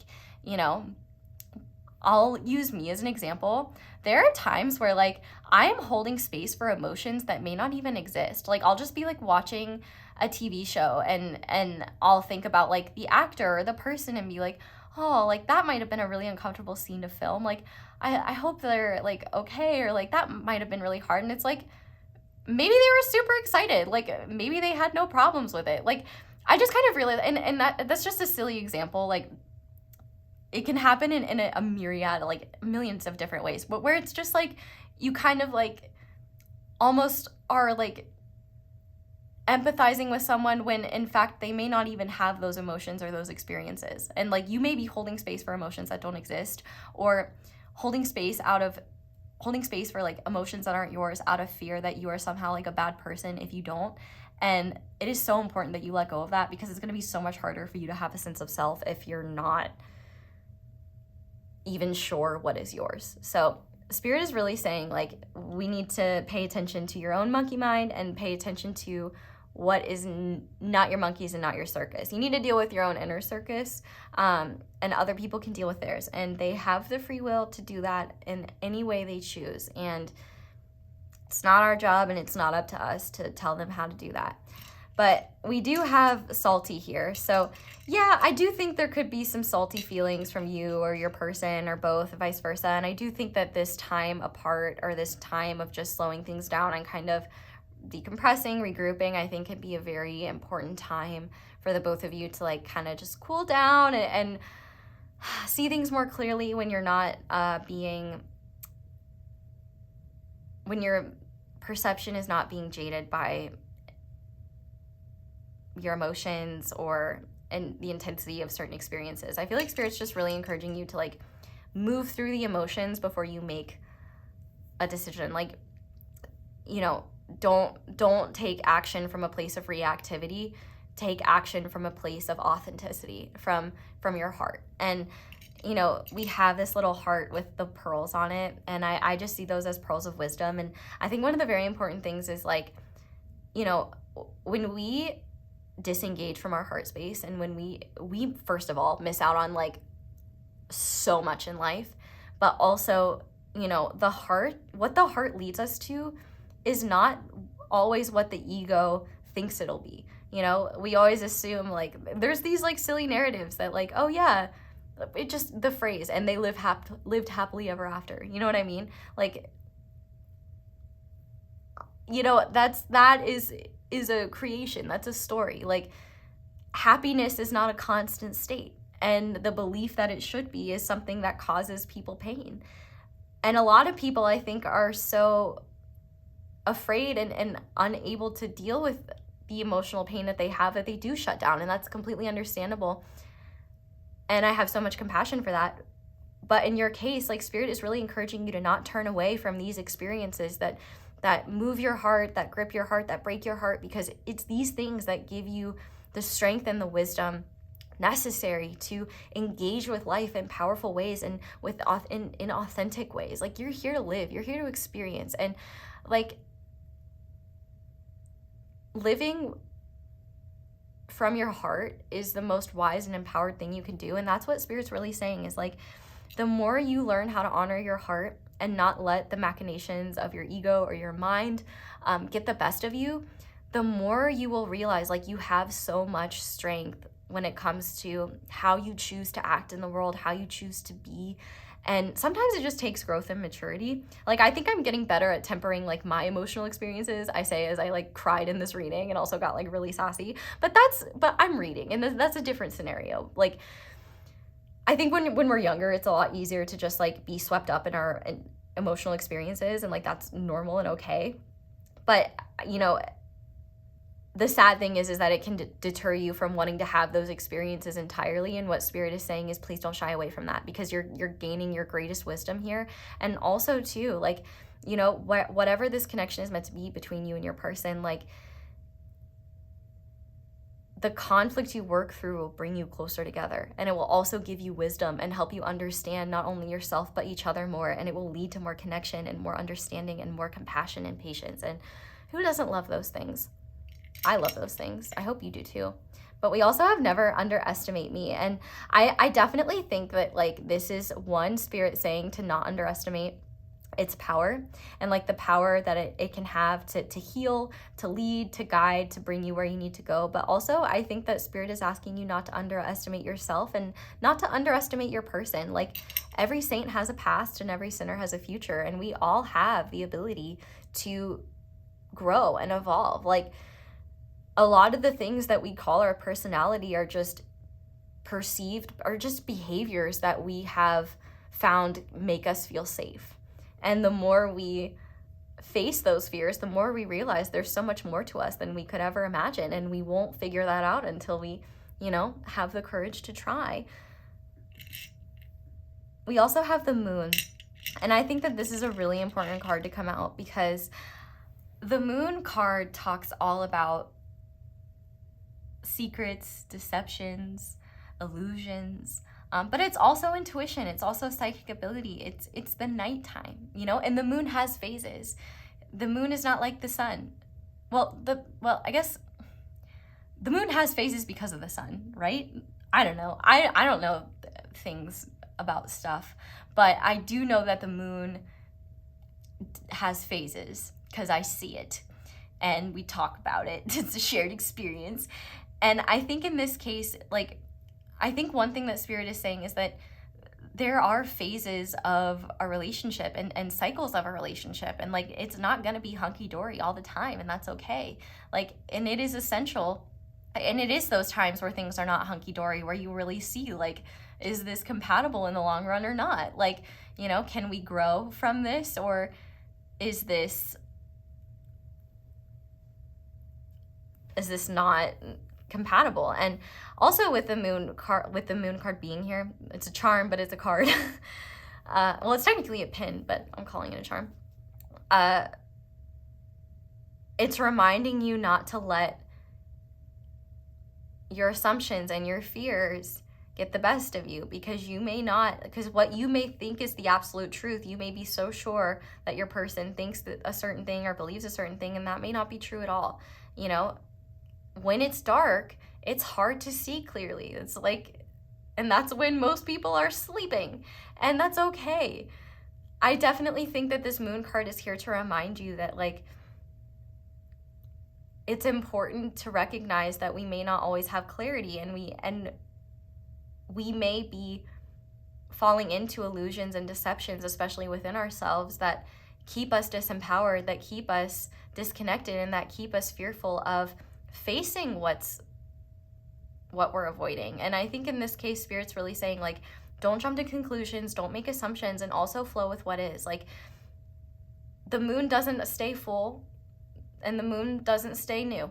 It is constantly shifting, and I think that is a powerful reminder, especially for where your connection is heading, because this phase that you're coming into is very important. You guys do need to slow down. You guys do need to focus on yourselves and regroup and decompress. But that is so that whatever is meant to happen between the two of you, whether it's you come together closer or stronger, whether it's, you know, you just take a little bit of time to decompress so that you can reconnect, no matter what it is, to recognize that this is not like a death sentence to your connection. It's actually like gonna breathe new life into it and breathe new life into yourself, because things can't shift between the two of you if you guys don't.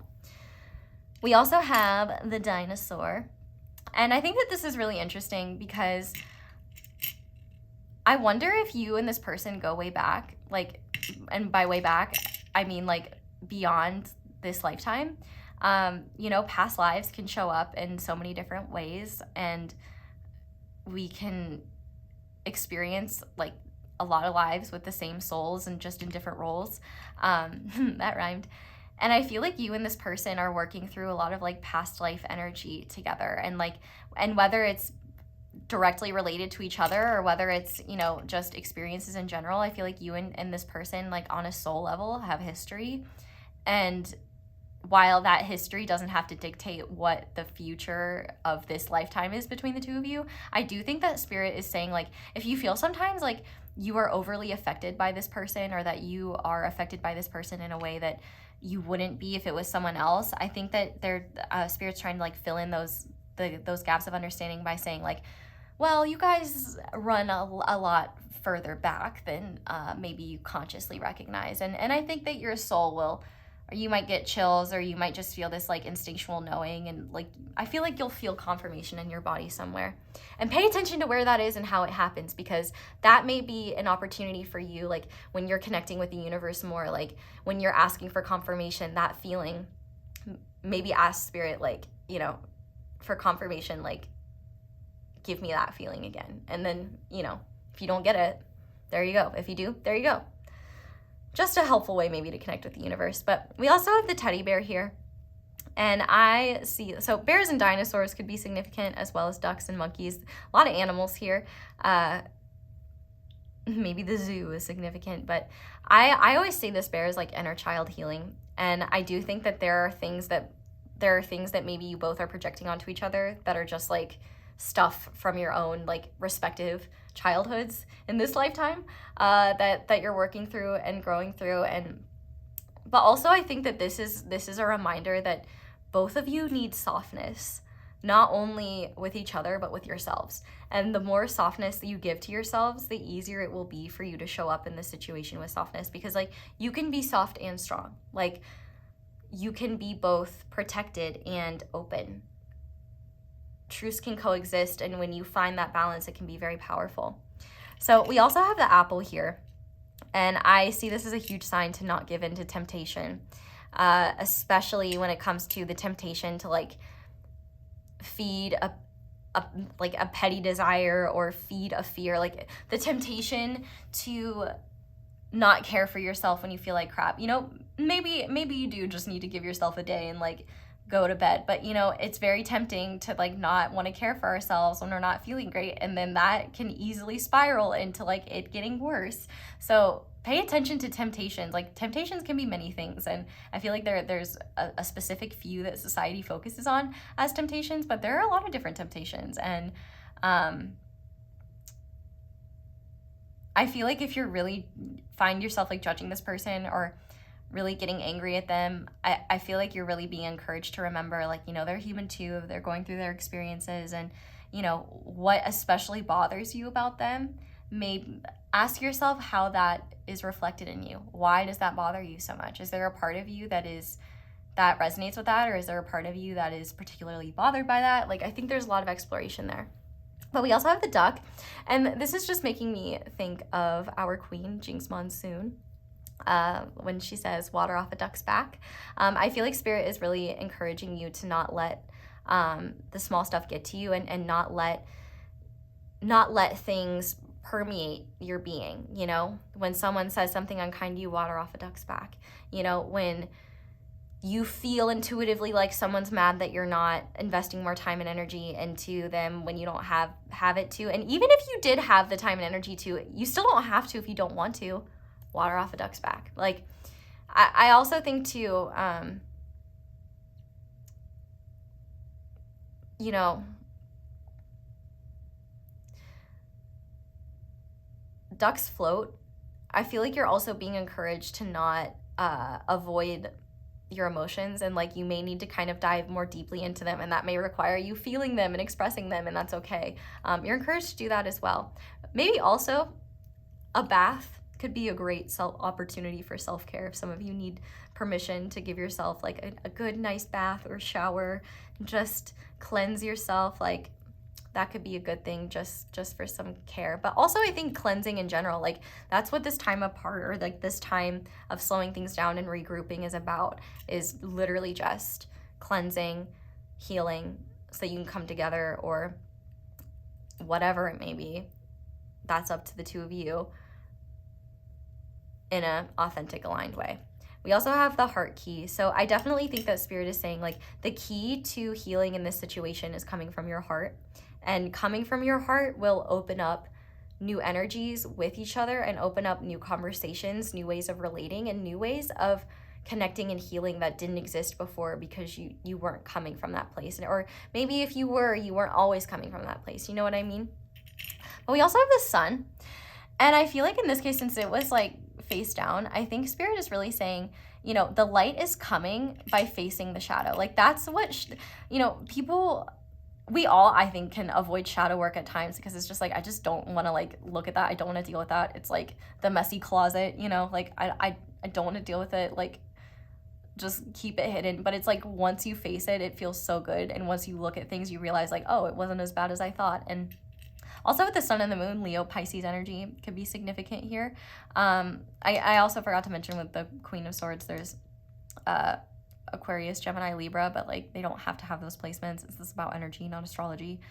But I also think like with the Sun here, like the light is coming, like the clarity is coming, but it's like you guys need that space to kind of let the light in and just kind of, you know, not be so close to the situation, you know?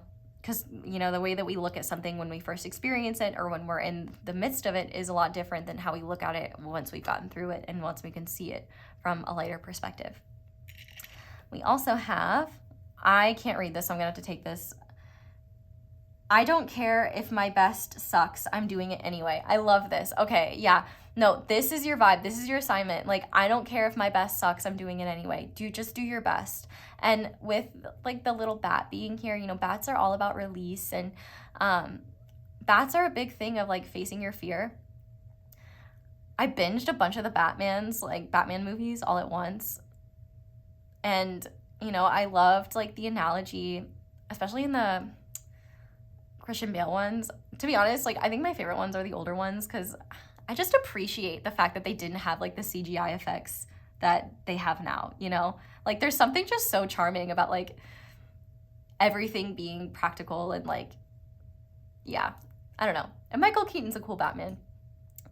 And Danny DeVito is an amazing Penguin. And oh my God, Michelle Pfeiffer, are you kidding me? Chef's kiss, oh my God. Whew, okay, anyway, maybe Batman's significant. But, you know, I was talking about that because there's a lot in the Christian Bale movies, especially about like facing fear and overcoming fear. And I think that, and quite literally becoming fear. But you don't need to be fear. You can be love. And also I think that's the most loving thing you can do is be like, I don't care. Like the loving choice is to choose showing up for yourself, even if it's not as good as your ego might like it to be, or it's not as good as you think it should be. Like, just do your best and know that that's enough and that's okay. You're not here to be perfect. You're here to be human. And if you were here to be perfect, you wouldn't be here. We also have the little mermaid charm with scales. So I definitely think that this is, once again, an encouragement for you to dive more deeply and really go into the depths of your soul, the depths of your psyche. You know, take those opportunities to really explore yourself, whether it's through more traditional means or through, you know, whatever speaks to you.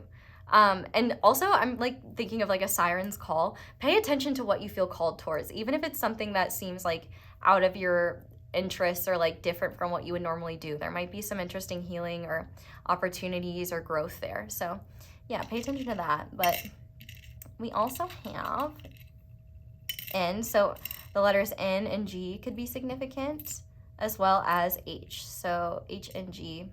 Hinge could be a word. G and H. yeah, H and G are the words, but looks like those are all the charms. And it looks like that is where I'm at. Wow, okay, pile 3. We had a time together, didn't we?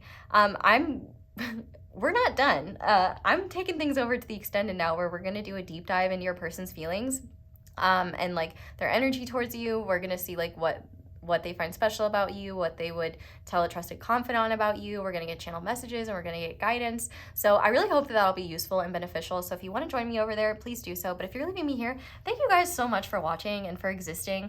You know, it's really special when I feel like the urge to like open up so authentically, and I know it's just because I'm in the presence of really amazing souls that, you know, get it. And that's just such a blessing to, you know, be connected to you through time and space. And, you know, I'm just really grateful for your existence, and I love you so much. And I just want to say thank you so much for watching and for being here. And thank you so much for letting my ads play in the background, because that is one of the simplest and easiest ways to support me, show appreciation for me and my channel, and give that love back. If you'd like to support me in other ways, you can like this video, you can comment down below, let me know how it resonates. You can subscribe if you haven't already, and be sure to click that little notification bell to be notified whenever I upload a new reading. You can check out my merch, you can check out my candles, be sure to use code ASO10 for 10% off. You could check out my social media, even though I don't really use it very much. Or you can check out my other videos, check out my extended. Like, if you really want to support me, especially monetarily, extendeds and letting the ads play, most helpful things you can do. But you don't have to do anything. You've already been here, and I'm grateful for that. So thank you guys so much for watching and for letting me read for you. I hope you all have a wonderful day or night whenever it is that you're watching this video, and I hope you'll come back and see me again soon. Bye! Hi there, pile 4. Welcome to your reading, and thank you so much for being here. If you guys chose the blue squishy ball and the Modern Witch Tarot, this is going to be your reading on where is this connection headed when it comes to you and your person. So I am gonna play with this if I'm not careful, so I can't help it. I just love playing with squishy balls, you know? I'm sure you can understand. Anyway, we're gonna start with the energy check, and we are going to look at your energy and intentions, your person's energy and intentions, and how that is creating where the connection is headed. You are on the left, your person is on the right. If you need to flip-flop them, please do so, but my intention is you're here, they are there. Let's get into it. So starting with your energy and intentions towards this connection, we have the Hierophant, and we have you. Ugh, it just like made me like think immediately of like the show, like the Netflix show You, which like pretty good. It's just like creepy because, you know, the character's written really well. It's written really well. I can't talk today. Okay, your person. Energy and intentions. We have the Knight of Pentacles. They got 2 cards. We have Air. Now I'm just hearing Jordan Sparks. Tell me how to breathe with no air. And we have Yield. They got 2 cards. Not because they're more special, just because they need to give more info. And the connecting energies between the two of you. So this is where the connection is headed. We have Trust, overcoming doubts and insecurities, patience, and we have Inner Child. Damn, you two are solid, like solid individuals. And also when it comes to your intentions surrounding this connection, even if you haven't overtly communicated about it, and actually I wonder if overt communication is one of the things that may be coming in, especially on your person's side. But I want to talk about you first. You, hello you. You sweet, precious being, you. You're definitely like all in when it comes to this connection and this person. Whether you're already in a formal commitment with them or not, I feel like that is what you genuinely want with them. And I feel like that's something that you are unapologetic about, or at the very least, like very invested in the sense that even if they're not ready, like that's okay, because I don't want anyone else. it's almost like I will be committed to myself and myself only until someone worthy of being committed to is available. And I feel like you see your person as that, and you see this connection as that. With the Hierophant being here, I feel like you're taking a very grounded approach, and a very practical one at that, where you're really trying to go with the flow of this connection and go with the flow with this person. And I think one of the challenges of this is that your person maybe doesn't always show up in the ways that you're hoping that they will, or in the ways that society like traditionally says they should show up. And I definitely think that may create some doubt and fear. But I also think that you may have certain expectations, or have in the past, or struggled to not create expectations around how fast you think the connection should be developing, or how fast or where you think things should be going.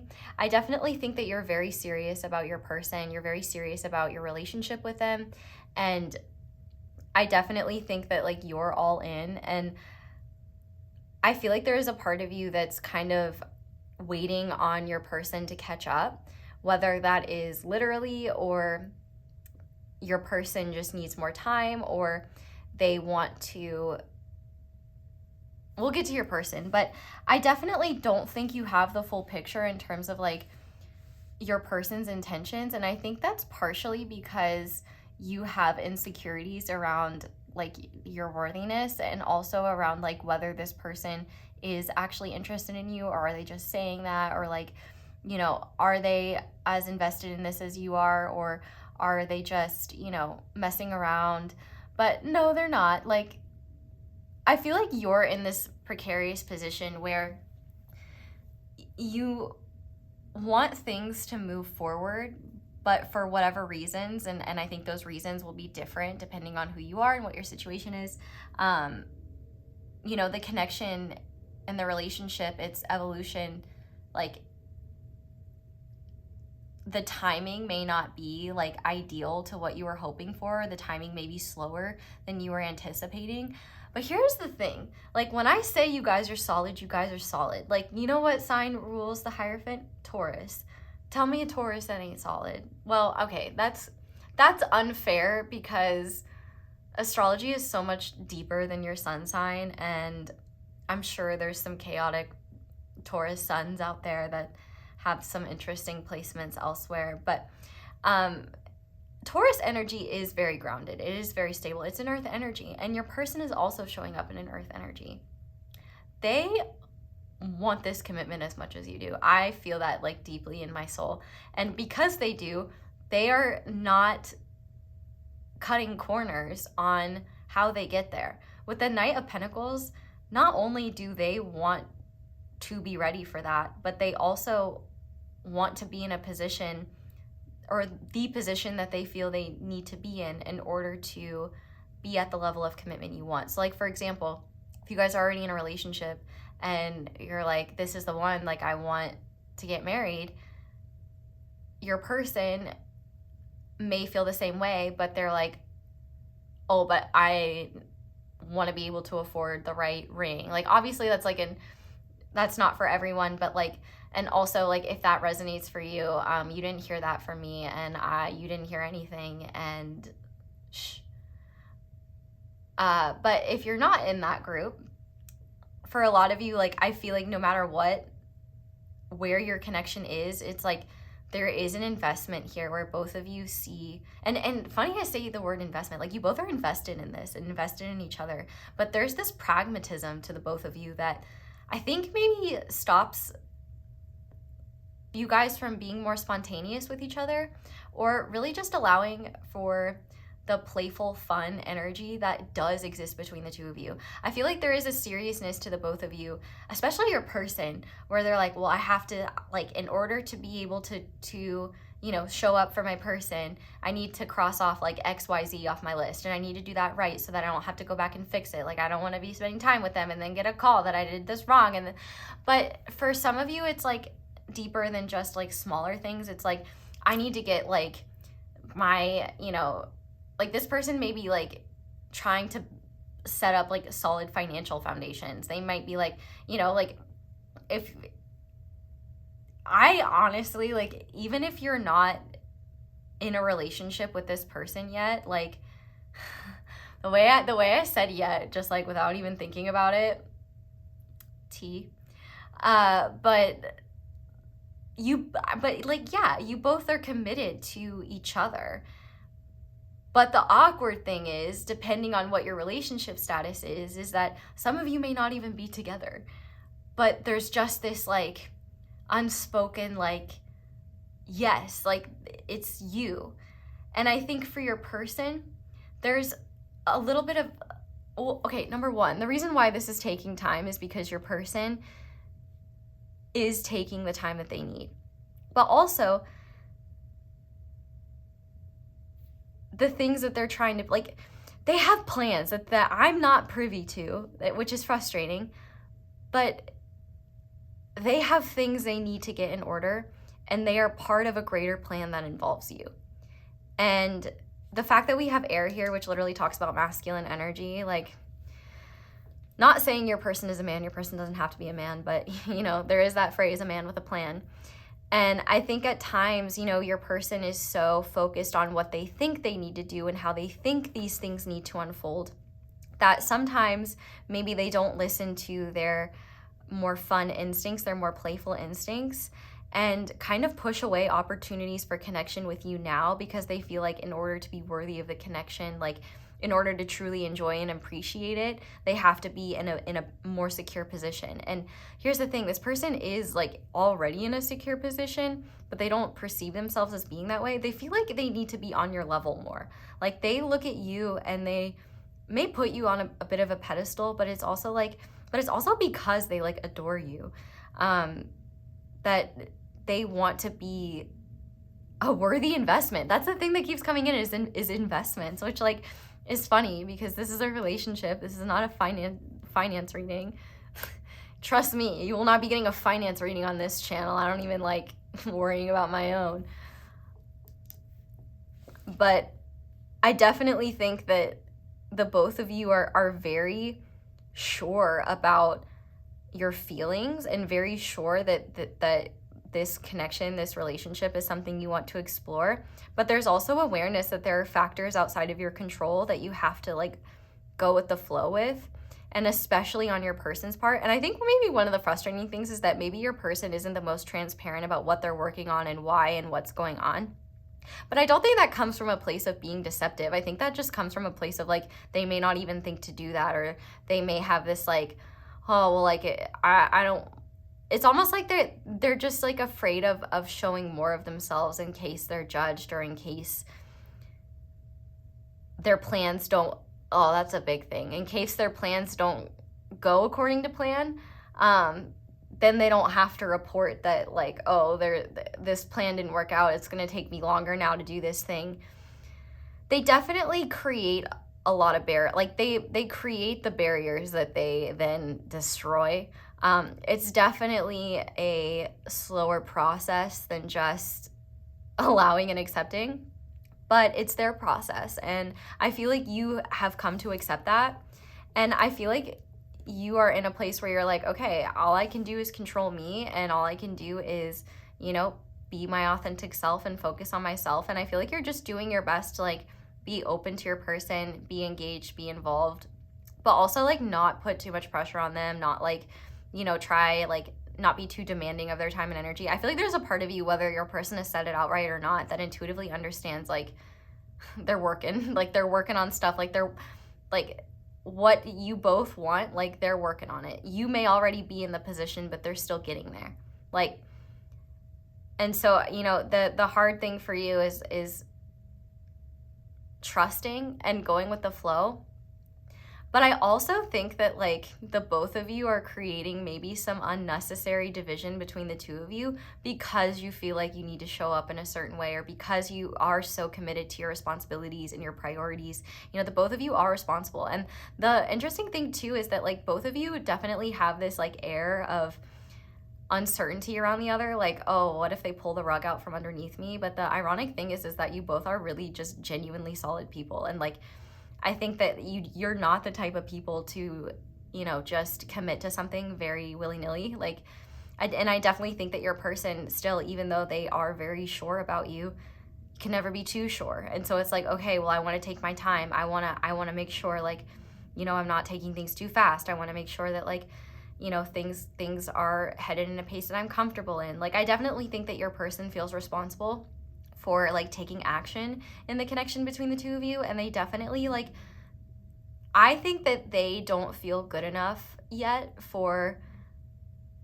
your love and commitment. Even if you guys are already in a relationship, like, I feel like there is a part of them that really struggles with imposter syndrome and really struggles with, like, their value and their worth. And so there is a part of them that's, like, almost has a hard time enjoying being close to you because like, there's this part of them that's like, oh, well, I'm not good enough, and, like, I don't deserve this, and I need to do more. And it's like the wonderful feelings that they have when they spend time with you, like, those motivate them to work harder and do more. And you might find that a little frustrating because, like, you may just, like, want to spend time with them and you're like, I don't care. But the thing is it doesn't matter what you say or do. Like, it's their belief, it's their stuff. And I think you know that. And so you're like, okay, well, I'm just going to surrender and do what I can.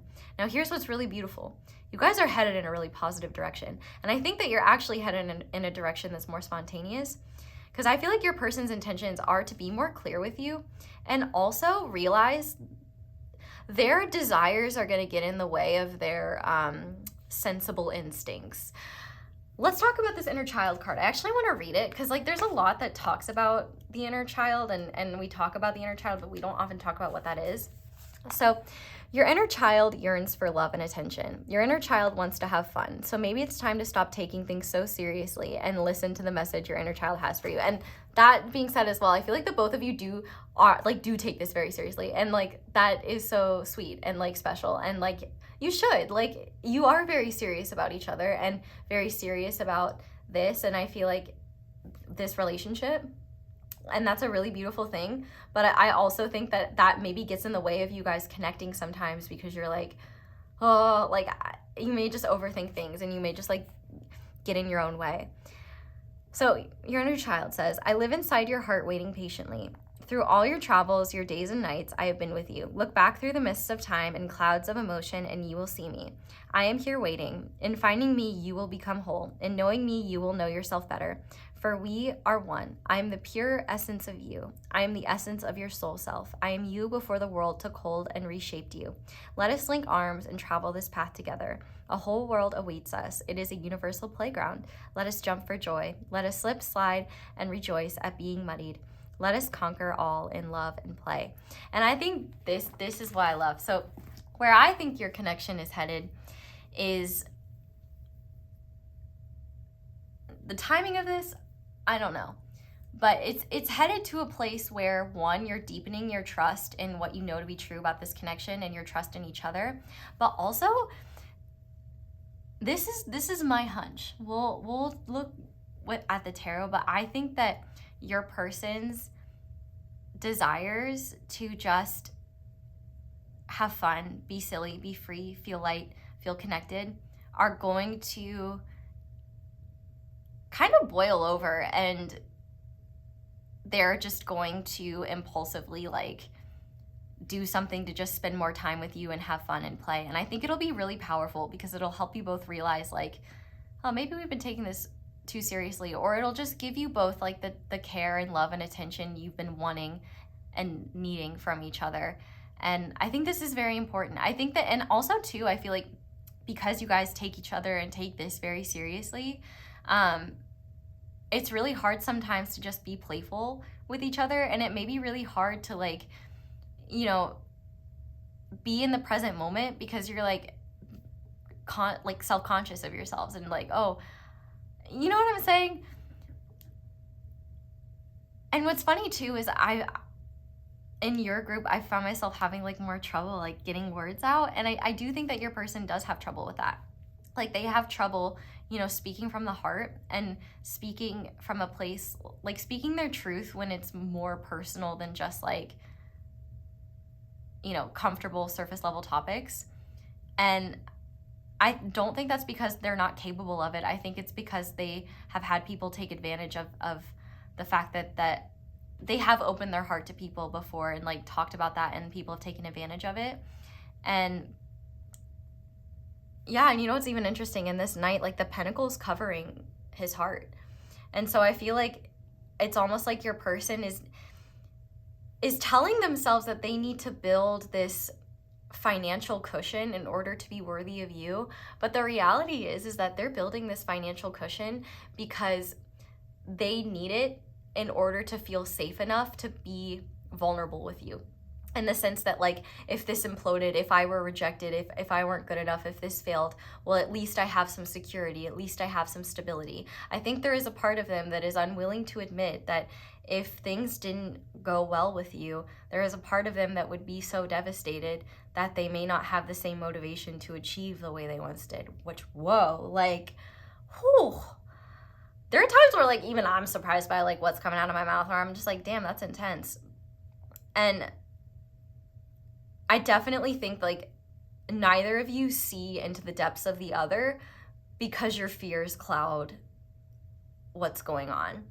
And I really think that in both of your cases, like, everything, this connection is headed to a more loving, gentle place where the both of you feel like you can relax more and trust each other more. And I also think it's headed to a place of more lightness and more joy, and to a place of, like, releasing inhibitions for a bit and just enjoying each other's presence. I definitely think that inner child work, like, on your own can be really helpful, but if you feel like if you feel your inner child when you're around them, if you feel like you could just be your most authentic, silly, goofy self and you just feel like a kid again, like, that's definitely a sign that this is your reading and, like, this is meant for you. I definitely think that there is a part of your person that is reluctant to embrace that inner child and embrace that feeling, because it is such a good feeling, and it's also one that distracts them from their serious, mature goals. And it's like, you can be seriously mature and seriously immature all at once. Truths can coexist. And, like, the inner child is not about, like, reverting to a childlike state. It's about allowing the essence of your child self, of, like, the purest parts of you to, you know, lead and guide you as an adult and be a part of your adult experience rather than just faded memories of the past, because the child you is still there and has a lot of wisdom for you. I definitely think that both of you struggle to trust in the situation and to trust in the fact that things are working out and in each other. And I think that both of you really try to, like, be very cool and, like, play it cool and be calm, and, like, and I think that you know, has its benefits, but I think one of the drawbacks of it is that maybe you guys haven't had the conversations that would help build trust, but maybe that's where that's headed.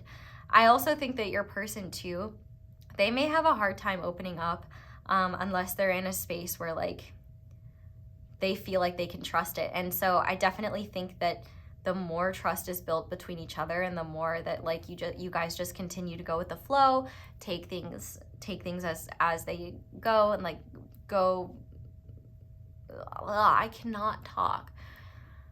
Just take things as they come, go with the flow. I definitely think you have the harder challenge of you know, being patient and trusting and just kind of, like,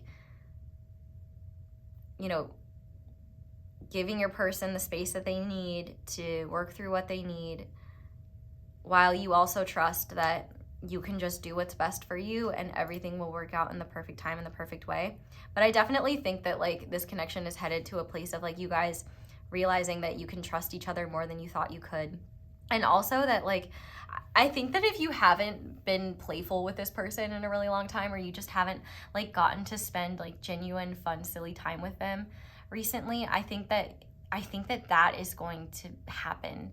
That is where this connection is headed. Something that is going to, you know, give you both the opportunity to just have fun and enjoy each other's presence in a way where you're not stressed about, okay, what does this mean? Where is this headed? What's happening? What, am I good enough at, like, and just getting rid of all that fucking bullshit, because that's what it is, fucking bullshit.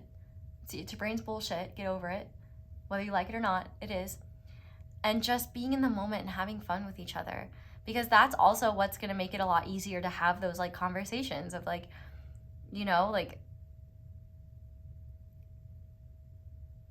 when that time is right, like you'll feel it. And I definitely think that maybe there's a part of you that intuitively like feels if your person would be receptive or not to like certain conversations, and so you just don't.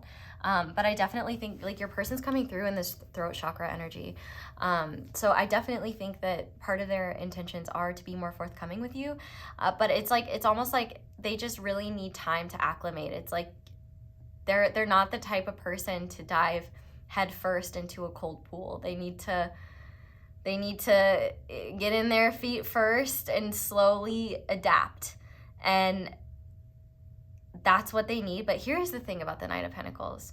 Of all the knights, he may be the slowest, but he gets to his destination no matter what. Knight of Wands, if he gets bored, he might leave. Knight of Cups, if he finds something he loves more, he might go a different direction. Knight of Swords, he might get there, but he might get there too quickly and without any grace, and then say something stupid that is insulting. I'm doing all of the other knights really dirty right now, but the Knight of Pentacles, the positive of the Knight of Pentacles is that he is the most solid, assured. Like when the Knight of Pentacles comes up, rest assured, whatever he sets out to do, he's going to do. So if he wants that connection with you, and I'm only saying he, not because your person is a he, but because the Knight is, well, I guess I can't assume. I'm not going to get into that. Just using he, okay? He is the one you can count on. He might take longer to show up, but when he does show up, you know you can trust him. He's loyal, he's trustworthy, he's faithful, he's honest. And I definitely think that your person needs more time to realize that not only do you have those same qualities, and I think they know that you do, there's just like the fear of what if I'm wrong? Like what if, it's almost like, it's like I need a backup plan for my backup plan. And I definitely think that your person just like, they're not just going to dive into the pool. They're going to make sure they pack a bag, and they're going to pack, you know, an extra thing of sunscreen. Oh, I got to go to the store because I didn't get goggles. And like, they're going to be prepared. So rest assured, when they do show up, they are going to be ready. So like, if you are spiraling and like, or when they show up ready for this next level of commitment, whatever that is for you, like the beautiful thing about you focusing on yourself is that you will be ready. And so where is this connection headed?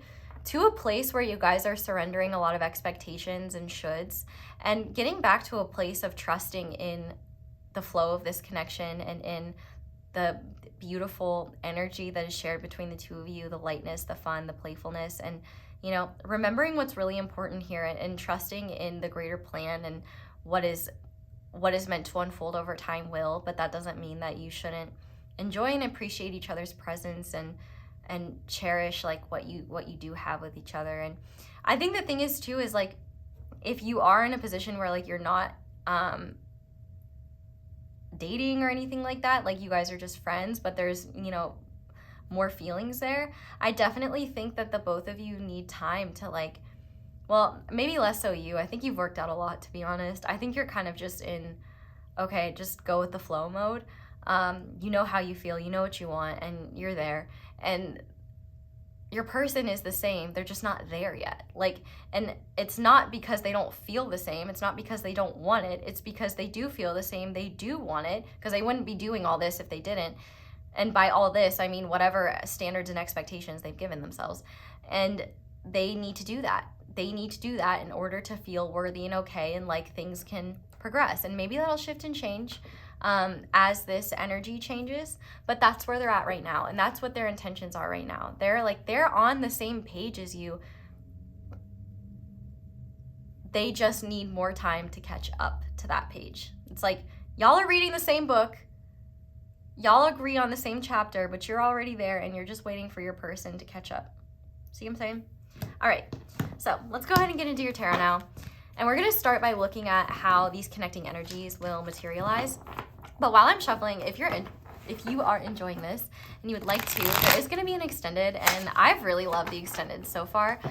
We've been just doing like a deep dive, a shameless deep dive into like your person's feelings and like what they're thinking about you right now, what they're feeling about you right now. And by right now, I mean whenever you're watching this video. I don't care if you're watching this 10 years in the future. It's now for you, not now for me or anything like that.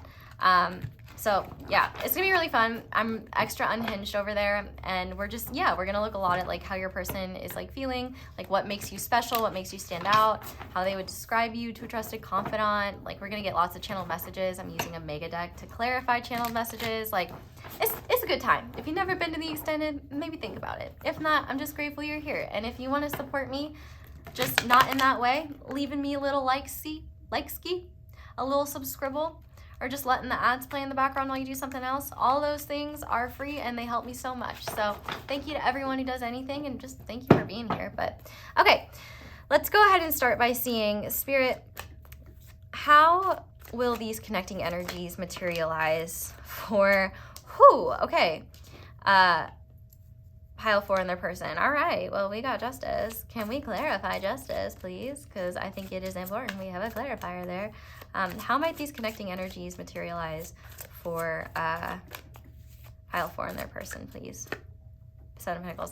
A rebalancing is what's happening. So how these connecting energies will materialize is, if you're not like headed towards commitment soon, the seeds are being planted for it to happen. Like with Justice here in the 7 of Pentacles, how these energies are materializing is you're just continuing to build upon and invest, because that word does not want to go away. Continuing to build upon and invest like what you've already created with each other. Like the both of you see the God, y'all are just like really like y'all are really earthing it up. We got some Eartha Kits over here. Okay. Anyway. You guys are just continuing to plant the seeds for commitment. I mean, Justice and the Hierophant are both like commitment relationship cards. But Justice too is also about like doing right by the other. It's about like balancing things and having equal give and take. And I think the thing is like, maybe one of the insecurities you've had is that maybe you've been investing. Oh my God, do not take a shot every time I use that word. You will be investing in a coffin in the ground. Anyway, that distracted me. There's a lot about commitment here, but there's also a lot here about like, I think this is also going to help the both of you rebalance like your own perceptions and judgments. Like I feel like the both of you, because like things are just taking time and we can get like very antsy as human people.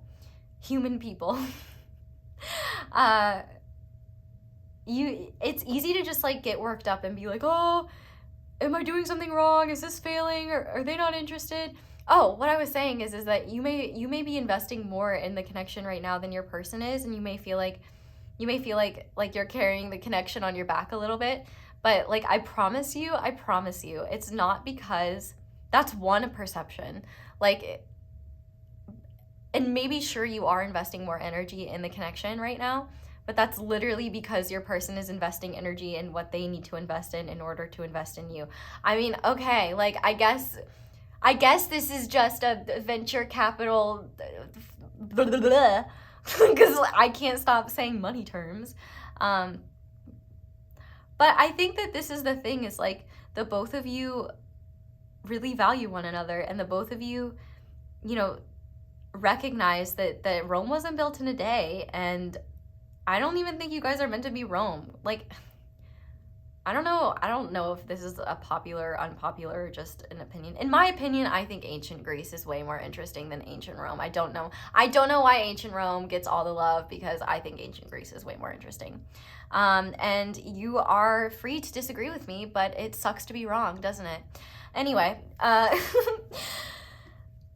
with these two cards here, I definitely think that this is materializing in balance that's needed to happen for quite a while, and also just continuing down the path that you guys have already been headed on, one where, you know, you are committed to each other. Like, and justice also brings legal things into it. So like, this really could be like, for some of you, like if you're in a relationship with this person, like I think like a marriage conversation could be coming, or something of that nature. I feel bad saying that because I'm like, I don't want to like ruin a surprise or anything like that.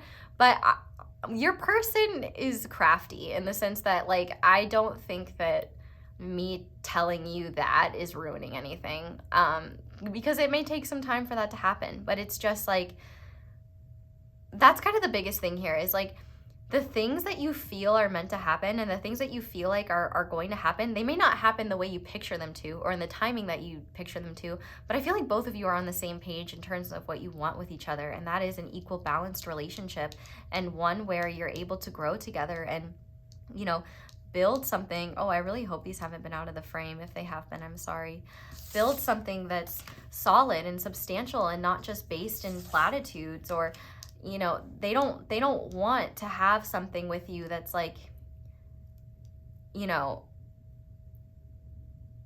they want something so solid and stable that there is no worries of cold feet, or, you know, oh, well, we played it fast and loose and, you know, now things have burned too intensely and there's nothing there. Like, this is the slow burn type of love, and that's not a bad thing at all. Like, I feel like this is really just, this is materializing in a way where you both are like, okay, this is headed in that direction.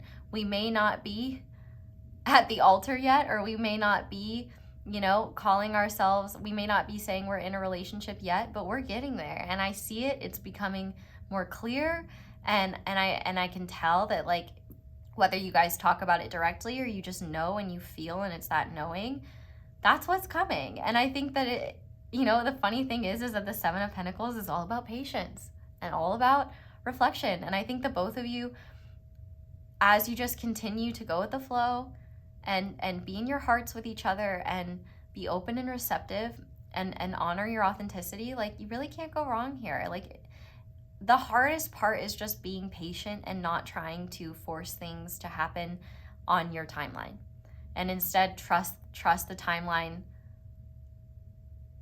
that's aligned with your highest good, and trust that, you know, everything will come into place when they're truly balanced and meant to. And it's coming and it's happening. And I definitely think as well, like, whether it's in the near future or further in the future, like, your connection is headed to serious commitment, and like, very serious commitment. And I think you guys are already seriously committed. That's why you guys care so much. That's why you're so invested. And it's like, and so when you find yourself being like, you know, why do they choose work over me? Like, why are they so focused on, like, you know, their work and stuff? Like, you know, you have to have, like, play, you have to have fun. Like, and you may just be like, they're not really that busy. Like, but it's also like, yes and no. Like, they are investing a lot of time and energy into their work. And then also it's like, sometimes when they spend time with you, they're just aware of how far behind they are. And I completely disagree with that statement as it comes through my mouth, but that's from your person. Like, they feel like they're behind, and maybe they are in material terms, but like, money's energy, baby. Like, you can always get more of it. And I think that they're maybe just taking on an antiquated ideal of, like, maybe they are, maybe they aren't. I don't know. It's not my place to judge. But what I do know is that they have very set ideas of how they think they need to show up. And I think that they feel that you've already accomplished certain things that they have yet to, and they feel they need to in order to be worthy of you. Whether that must be accomplished before they are able to, you know, be where you both want to be, I don't know. That might change, that might shift, but the only way you will know is if you trust and go with the flow. So, okay, let's look at something that your person wants to experience with you. So, Spirit, what does Pile 4's person want to experience with Pile 4? Temperance. Okay, can you clarify Temperance, Spirit? Okay, I feel like they what they really want to experience with you is just, this is really interesting. So this isn't really talking about a specific experience, but rather like an overall dynamic that I think already kind of exists, but they want it to be so consistent that there is no, what they want to experience with you is just like evolution and ascension with you. They want to experience growth with you. They want to experience life with you. And there's a protective element of their nature where they want to be your like protector. Like Temperance features Archangel Michael in it, and I just feel like, you know, your person has that kind of like Archangel Michael energy of just like, they seem very protective. And, you know, while they're very protective of themselves, they're also very protective of the people that they love. And I think that's why they are so hesitant to like let people in sometimes, because when they do love, they love hard. And I think one thing they want to experience with you is feeling like they can shelter you from the cold. Like they can be there for you in a way that maybe you've been there for them, that they haven't been able to return the favor. But I also think that they want to experience, I hate this, earning you. You don't need that, Pile Force person. You don't need to earn them. That's conditional love. Like, man, the money terms are like killing me. They're really killing me. You're killing me, Pile Force person. But it's like they want to experience true connection with you in a way where their own insecurities don't get in the way. They want to truly like, they want to feel like the equal they know that they are to you, but they have a hard time feeling that way around you because they feel like one component is missing, and that's the financial component. But I also think one thing they want to experience with you is just like consistent connection. And they know that they're a huge reason as to why you guys haven't had consistent connection. But it's like, I want that consistent connection to be consistent, and it can't be consistent if like I have to throw myself into a project or throw myself into this. And it's like, I want to experience true union with you, Pile 4, and I can't do that unless I am happy with myself and happy with where I'm at. Like, wow, your person is like so sure of themselves and so like committed to themselves. They're like, no, actually, I'm just gonna hijack Xoxo's whole reading and I'm just gonna speak through her. Like, and I love that. Like, your person is that intense and that serious and that committed. And I really think one thing they want to experience is the pride of knowing that they worked really hard to get where they are, and they can truly call themselves an equal, not from a place of merit rather than from a perspective shift, which I just want to sit down with your person and be like, you are making this unnecessarily hard for no reason. And like, you could just have the things that you want if you accepted your circumstances and accepted that you can have those things before you reap the abundance that you are already reaping. Like, but they're not gonna listen, and so it's fine. But I'm like, the audacity to hijack my own channel and like use it to talk to you in first person, which is sweet. Like, they love you, like they care about you, but like, also, it's just very funny to me because it's like, you are so sure of your own position that you are just making things 50 million times harder for yourself. And it's like, and as someone that cares about you, Pile 4, and your person, it's hard to watch. Like, and it's like, you're over here like ready, and they're like, no, I have to do all this. And it's like, you really don't. Like, I would love to be by your side while you do those things. Now I guess I'm you, Pile 4. But they just won't let that happen. And that's frustrating, but I guess, you know, they got to do what they got to do. And I feel like they want to experience things in a way where they have ample time and space to like miss you, and also time and space to just like let things evolve. You know, I think there is a part of them that is healing and growing, as even though they like, a lot of this reading has been very focused on the material. Like, I do think that their healing is very important, and I feel like they want to experience healing with you in a way where you're not facilitating the healing, but rather they're showing up and being like, they're showing up and letting the change in their energy, the change in their experience speak for itself. And you know, your person is very powerful. They may be very stubborn, but they're also very powerful and they can do a lot. And so just know that, like, yes, they may create 50 million barriers, but they will break all 50 million of them and get there. So, you know, if that's their process, that's their process. You just have to trust that everything's working out the way it is meant to, and you just have to do you in the meantime. I definitely think, though, they also want to, another thing, this is actually a lot more literal. They want to travel with you. If they've never traveled with you, that's something they really desire to do. And that's actually one big thing financially that I think is an insecurity, is like they want to be able to travel with you. And if you're like, well, I don't have the finances to like travel a lot, or I don't have the finances to do that, well, then they want to have the finances to treat you to that. And it's like they want to be in a place where it's like, you get what I'm saying? Even if you don't see yourself as abundant, or even if you feel like your person is conflating your abundance, they really want to travel with you. And they don't want to just like, they don't want to take spirit. Like peace and love, they don't want to take spirit. They don't want to take frontier. Like they want to treat you. They want to travel, and they want to travel well. And there's nothing wrong with spirit or frontier, let me be clear. Actually, no, there is some, like, they're like, yeah, you get cheap plane tickets, but then they nickel and dime you for everything. I'm shocked they don't, like, the plane's gonna be going down and they're like, oh, well, for $15 you can have oxygen. Otherwise, choke and die. I'm just joking, but yeah, they really want to travel with you, and travel with you in a way where they're not, like,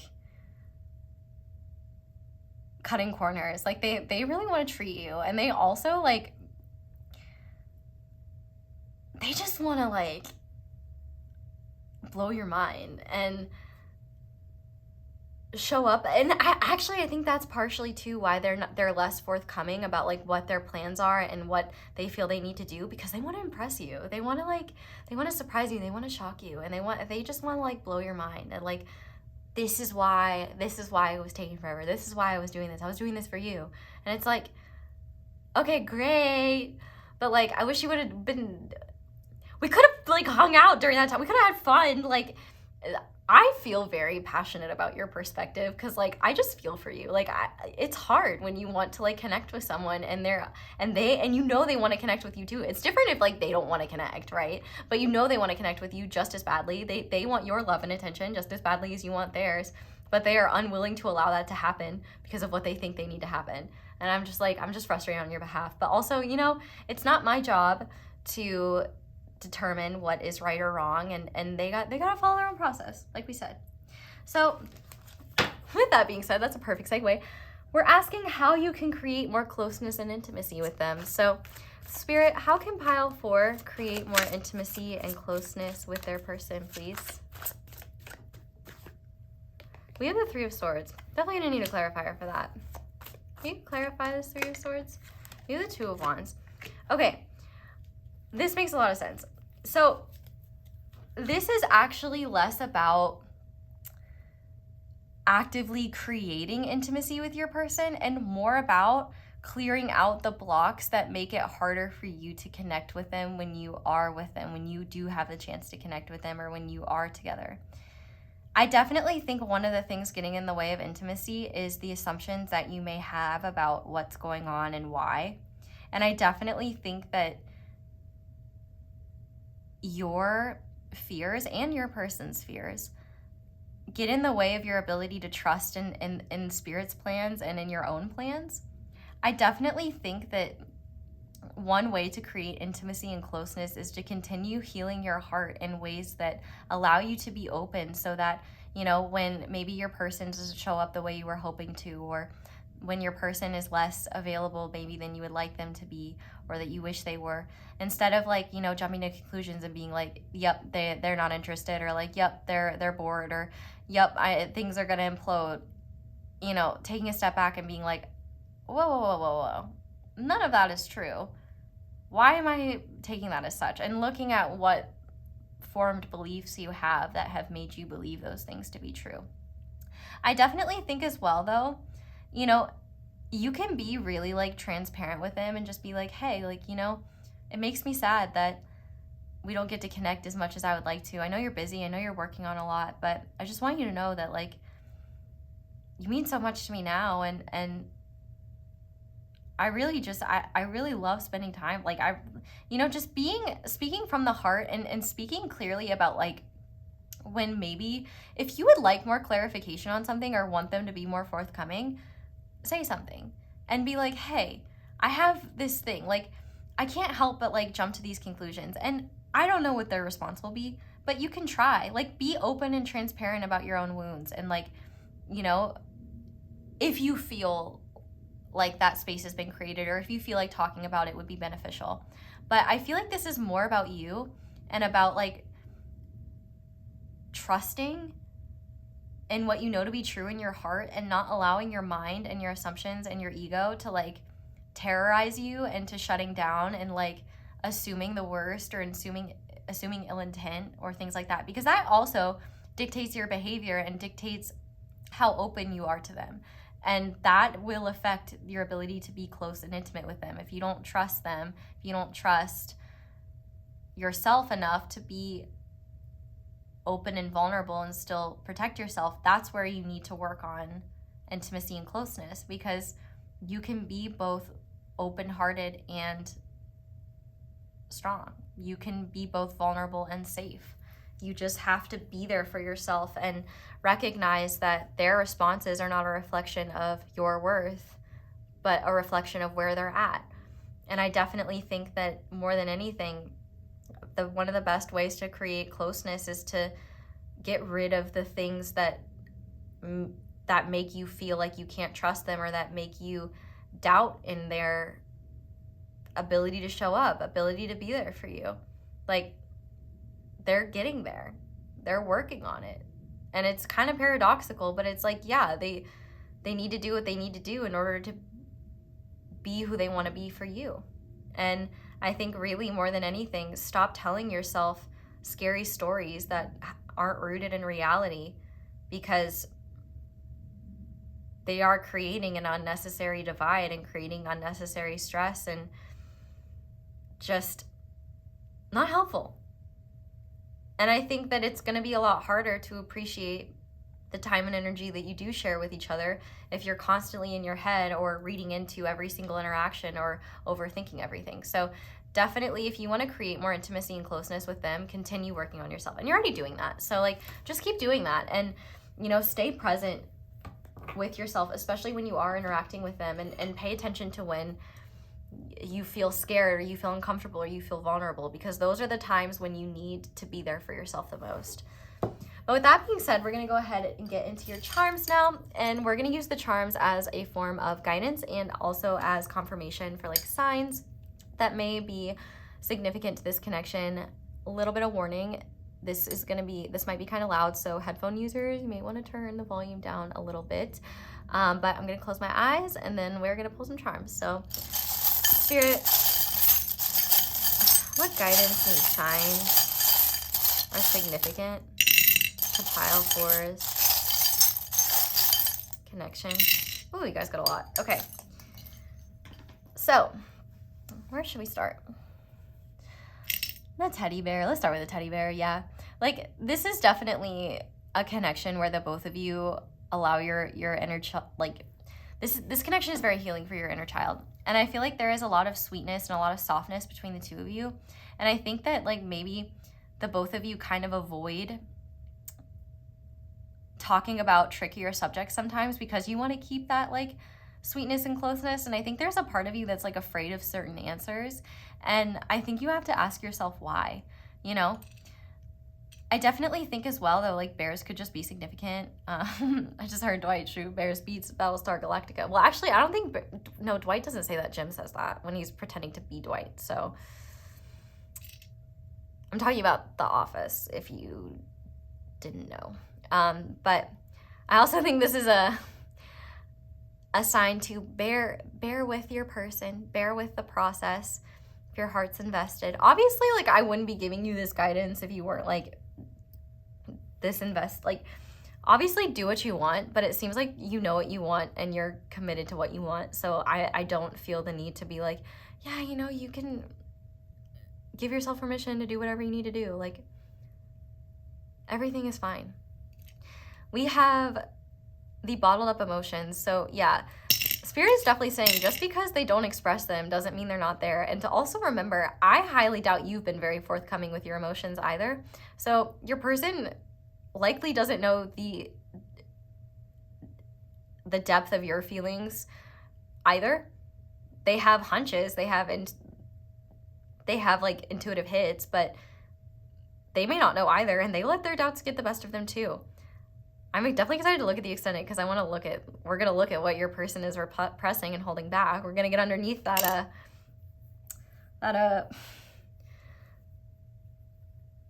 earthly exterior and see what's going on underneath. We also have the moon here. I am definitely taking this for you guys as a sign that the both of you pick up very strongly on the other's energy, and you don't have to say things. Like, you guys like are very in tune with one another. But the downside of this is that can easily get muddled if your fears get involved. And then it can be hard to know what is an intuitive hit and what is your fears. So what I always like to say is anxiety screams, intuition whispers. Hopefully that's helpful. Okay. We have the World card, and I'm gonna cover it up because, like, I'm afraid YouTube's gonna get mad at me. But they're literally so small, there's no nipples. Like, how can I get in trouble? But, like, I don't know, YouTube's annoying like that. With this World card, I definitely think that Spirit is letting you know that the way that things are between the two of you now will not be forever. Like, this cycle will come to a close, and you will be able to celebrate it. Like, your dynamic is not going to be one where your person is always, like, where you're always investing more and your person is always removed. It's like, this cycle will be completed, and things will shift and will change. You just have to trust and follow through with what your heart is telling you and go with the flow. I also think with this World card though, like, keep your eyes fixed on what you want. Like, keep your energy and your focus fixed on what you want. If you want more closeness and warmth between the two of you, continue to be warm and foster that closeness when you can. You know, don't allow your insecurities or your fears to get the best of you and push them away, because that's just going to make things harder on the both of you. The both of you really care about the other, and I think that, you know, a tiny push can feel like a shove when it's coming from you or them, like, because you guys just care a lot, and that's a beautiful thing. I'm gonna turn this over because I'm afraid I'll get in trouble, but the Spirit's like, nah, free the titties. And I'm like, I agree, but I gotta pay rent. We also have the dinosaur. So I always take this as a sign that, like, you guys go way back. Like, you may have, like, a past life connection, but I also think too that, like, you guys are very very, like, I can't stop using the word solid. And it's almost like your essences are, like, fossilized in each other. Like, there is no, like, you could never, like, even if worst case scenario, you guys never talk again. You guys never forget each other. Like, it's just like, you guys have deep-rooted history. And I think that you guys have been, you know, committed to each other in lifetimes beyond this. And, like, I feel like it's the most natural thing in the world for you two to be together, and that's why it's so hard to conceive of a world where it doesn't happen, and that's why it's so painful for that reality to not be here all the way yet. And that's why I feel really called to say, like, you just got to keep trusting. You just got to keep going with the flow. We also have the heart with paw prints, so both of you could love animals, or the way you interact with animals or they interact with animals could be something that, like, you guys find really attractive, or just your pets in general could be significant. We have this bottle cap, this silver bottle cap, and I actually decided that, like, this silver would represent, like, the element of silver, though a bottle cap could be significant. Maybe you guys need to loosen up a little bit before you talk about serious stuff. But I like to look at this bottle cap as like silver, and with silver, it tarnishes over time. And I think that Spirit is saying, like, if you are not careful, your intentions will tarnish, your energy will tarnish, and like you need to be paying attention to where you're at and how you're feeling and how you're doing, because if you don't check in with yourself enough, if you don't, you know, take the time to like just reflect and be present with yourself, you know, you might find yourself jumping to conclusions or falling back into cycles of fear and distrust. But I also think too, like, this is a big thing as well, like a sign of the fact that the both of you, while this relationship is like a mutual effort, you know, the both of you have to work on continuing, like, working on yourselves and polishing yourselves and doing the same with the relationship, and not giving yourself like the excuse of like, well, I was mad or blah, blah, blah, blah. And I don't think you guys do that. I don't know why I feel like even the need to say that. But I do just think that you may allow, you know, your fears to get the best of you sometimes. And so Spirit is really saying, like, when you're not clear on what's going on within you, when you're not clear of what's in your heart space and where you're at, that is when fear has the opportunity to strike. So make sure you don't neglect your own emotional needs or spiritual needs, and whatever just makes you feel connected with yourself, connected with, you know, the greater love and wisdom of the universe. Hold on to that. We have this red bell. So red bells could be significant. Taco Bell could be significant. We have this little elephant, and I know this elephant is like a book character. I don't know who he is. I just got him because I thought he was cute. But elephants could be a significant animal. Elephants to me are always a sign of obstacles being removed. Yeah, your person must have a really hard time talking, because like doing this reading has been like pulling teeth, not in terms of like being enjoyable, but just in terms of me being able to verbalize like what's happening and what's going on. But we also have the camper. So I would definitely see this as confirmation that your person wants to travel with you.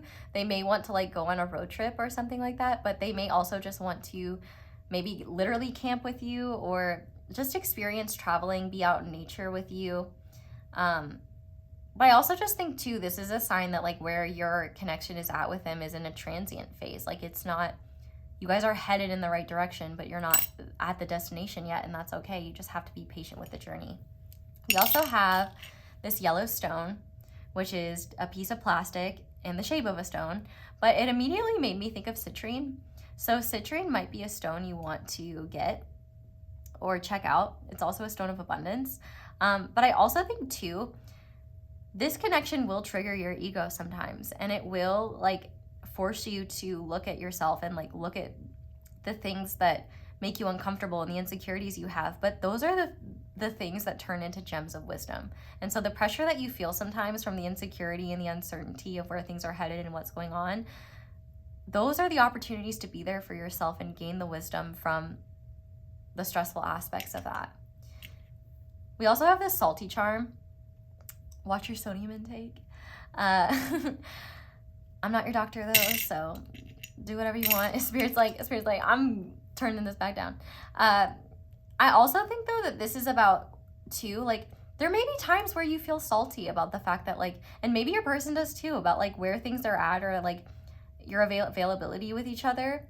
And I feel like Spirit is saying, like, don't deny that. Like, if you feel salty, if you feel frustrated, like, acknowledge that. You don't have to directly tell them that unless you want to. But also, like, maybe, like, by not acknowledging the times where you're frustrated at, like, I wish we could connect more. I wish we were further along. Like, whatever that may be, like, acknowledge that. Because I feel like that will help you release it rather than, like, hold on to resentments. I feel like Spirit is really saying, like, it could get really dangerous if you allow certain energies to go unaddressed and like not acknowledge them. Like, it's okay to be frustrated. It's okay to be upset. That doesn't make you a bad person. Like, it is like, I don't know your person and I'm frustrated with them that they're putting all these unnecessary barriers up. It's okay to be salty. Literally, I am. Like, I'm salty on your behalf. So like, just know that that's okay. But also recognize that like those feelings will pass. And underneath that saltiness is a desire that's just not been met yet. And just because it hasn't been met yet doesn't mean it won't be ever. In fact, your person is very actively trying to meet those desires. They just need time to work on it so that they can be there. Their career and their work is very important to them, and they need that time and space to focus on that. But we have another paw print, and I definitely think that like the paw prints are significant in terms of like, I feel like you guys, there's a part of you guys that like when you're with each other, you can just be a little bit more wild.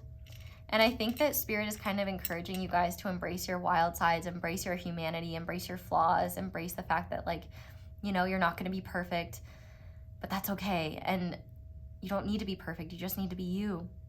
I also think though, like I said, pets could be really significant. And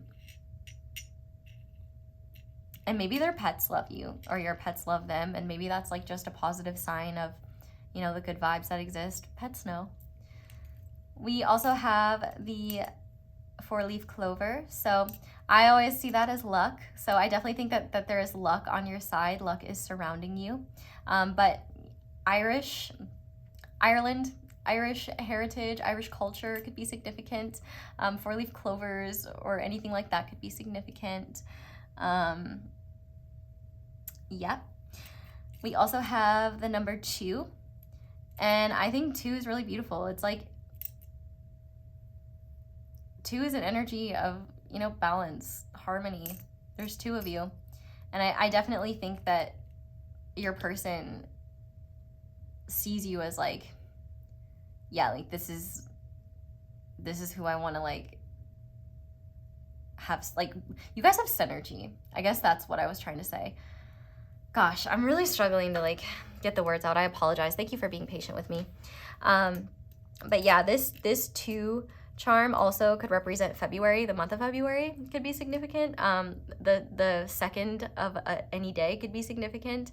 In the month of February, we have the signs of Aquarius and Pisces. So those signs could be significant. They don't have to be. I'm burping. Please excuse that. We have the frog here. And I always take frogs as a sign of healing.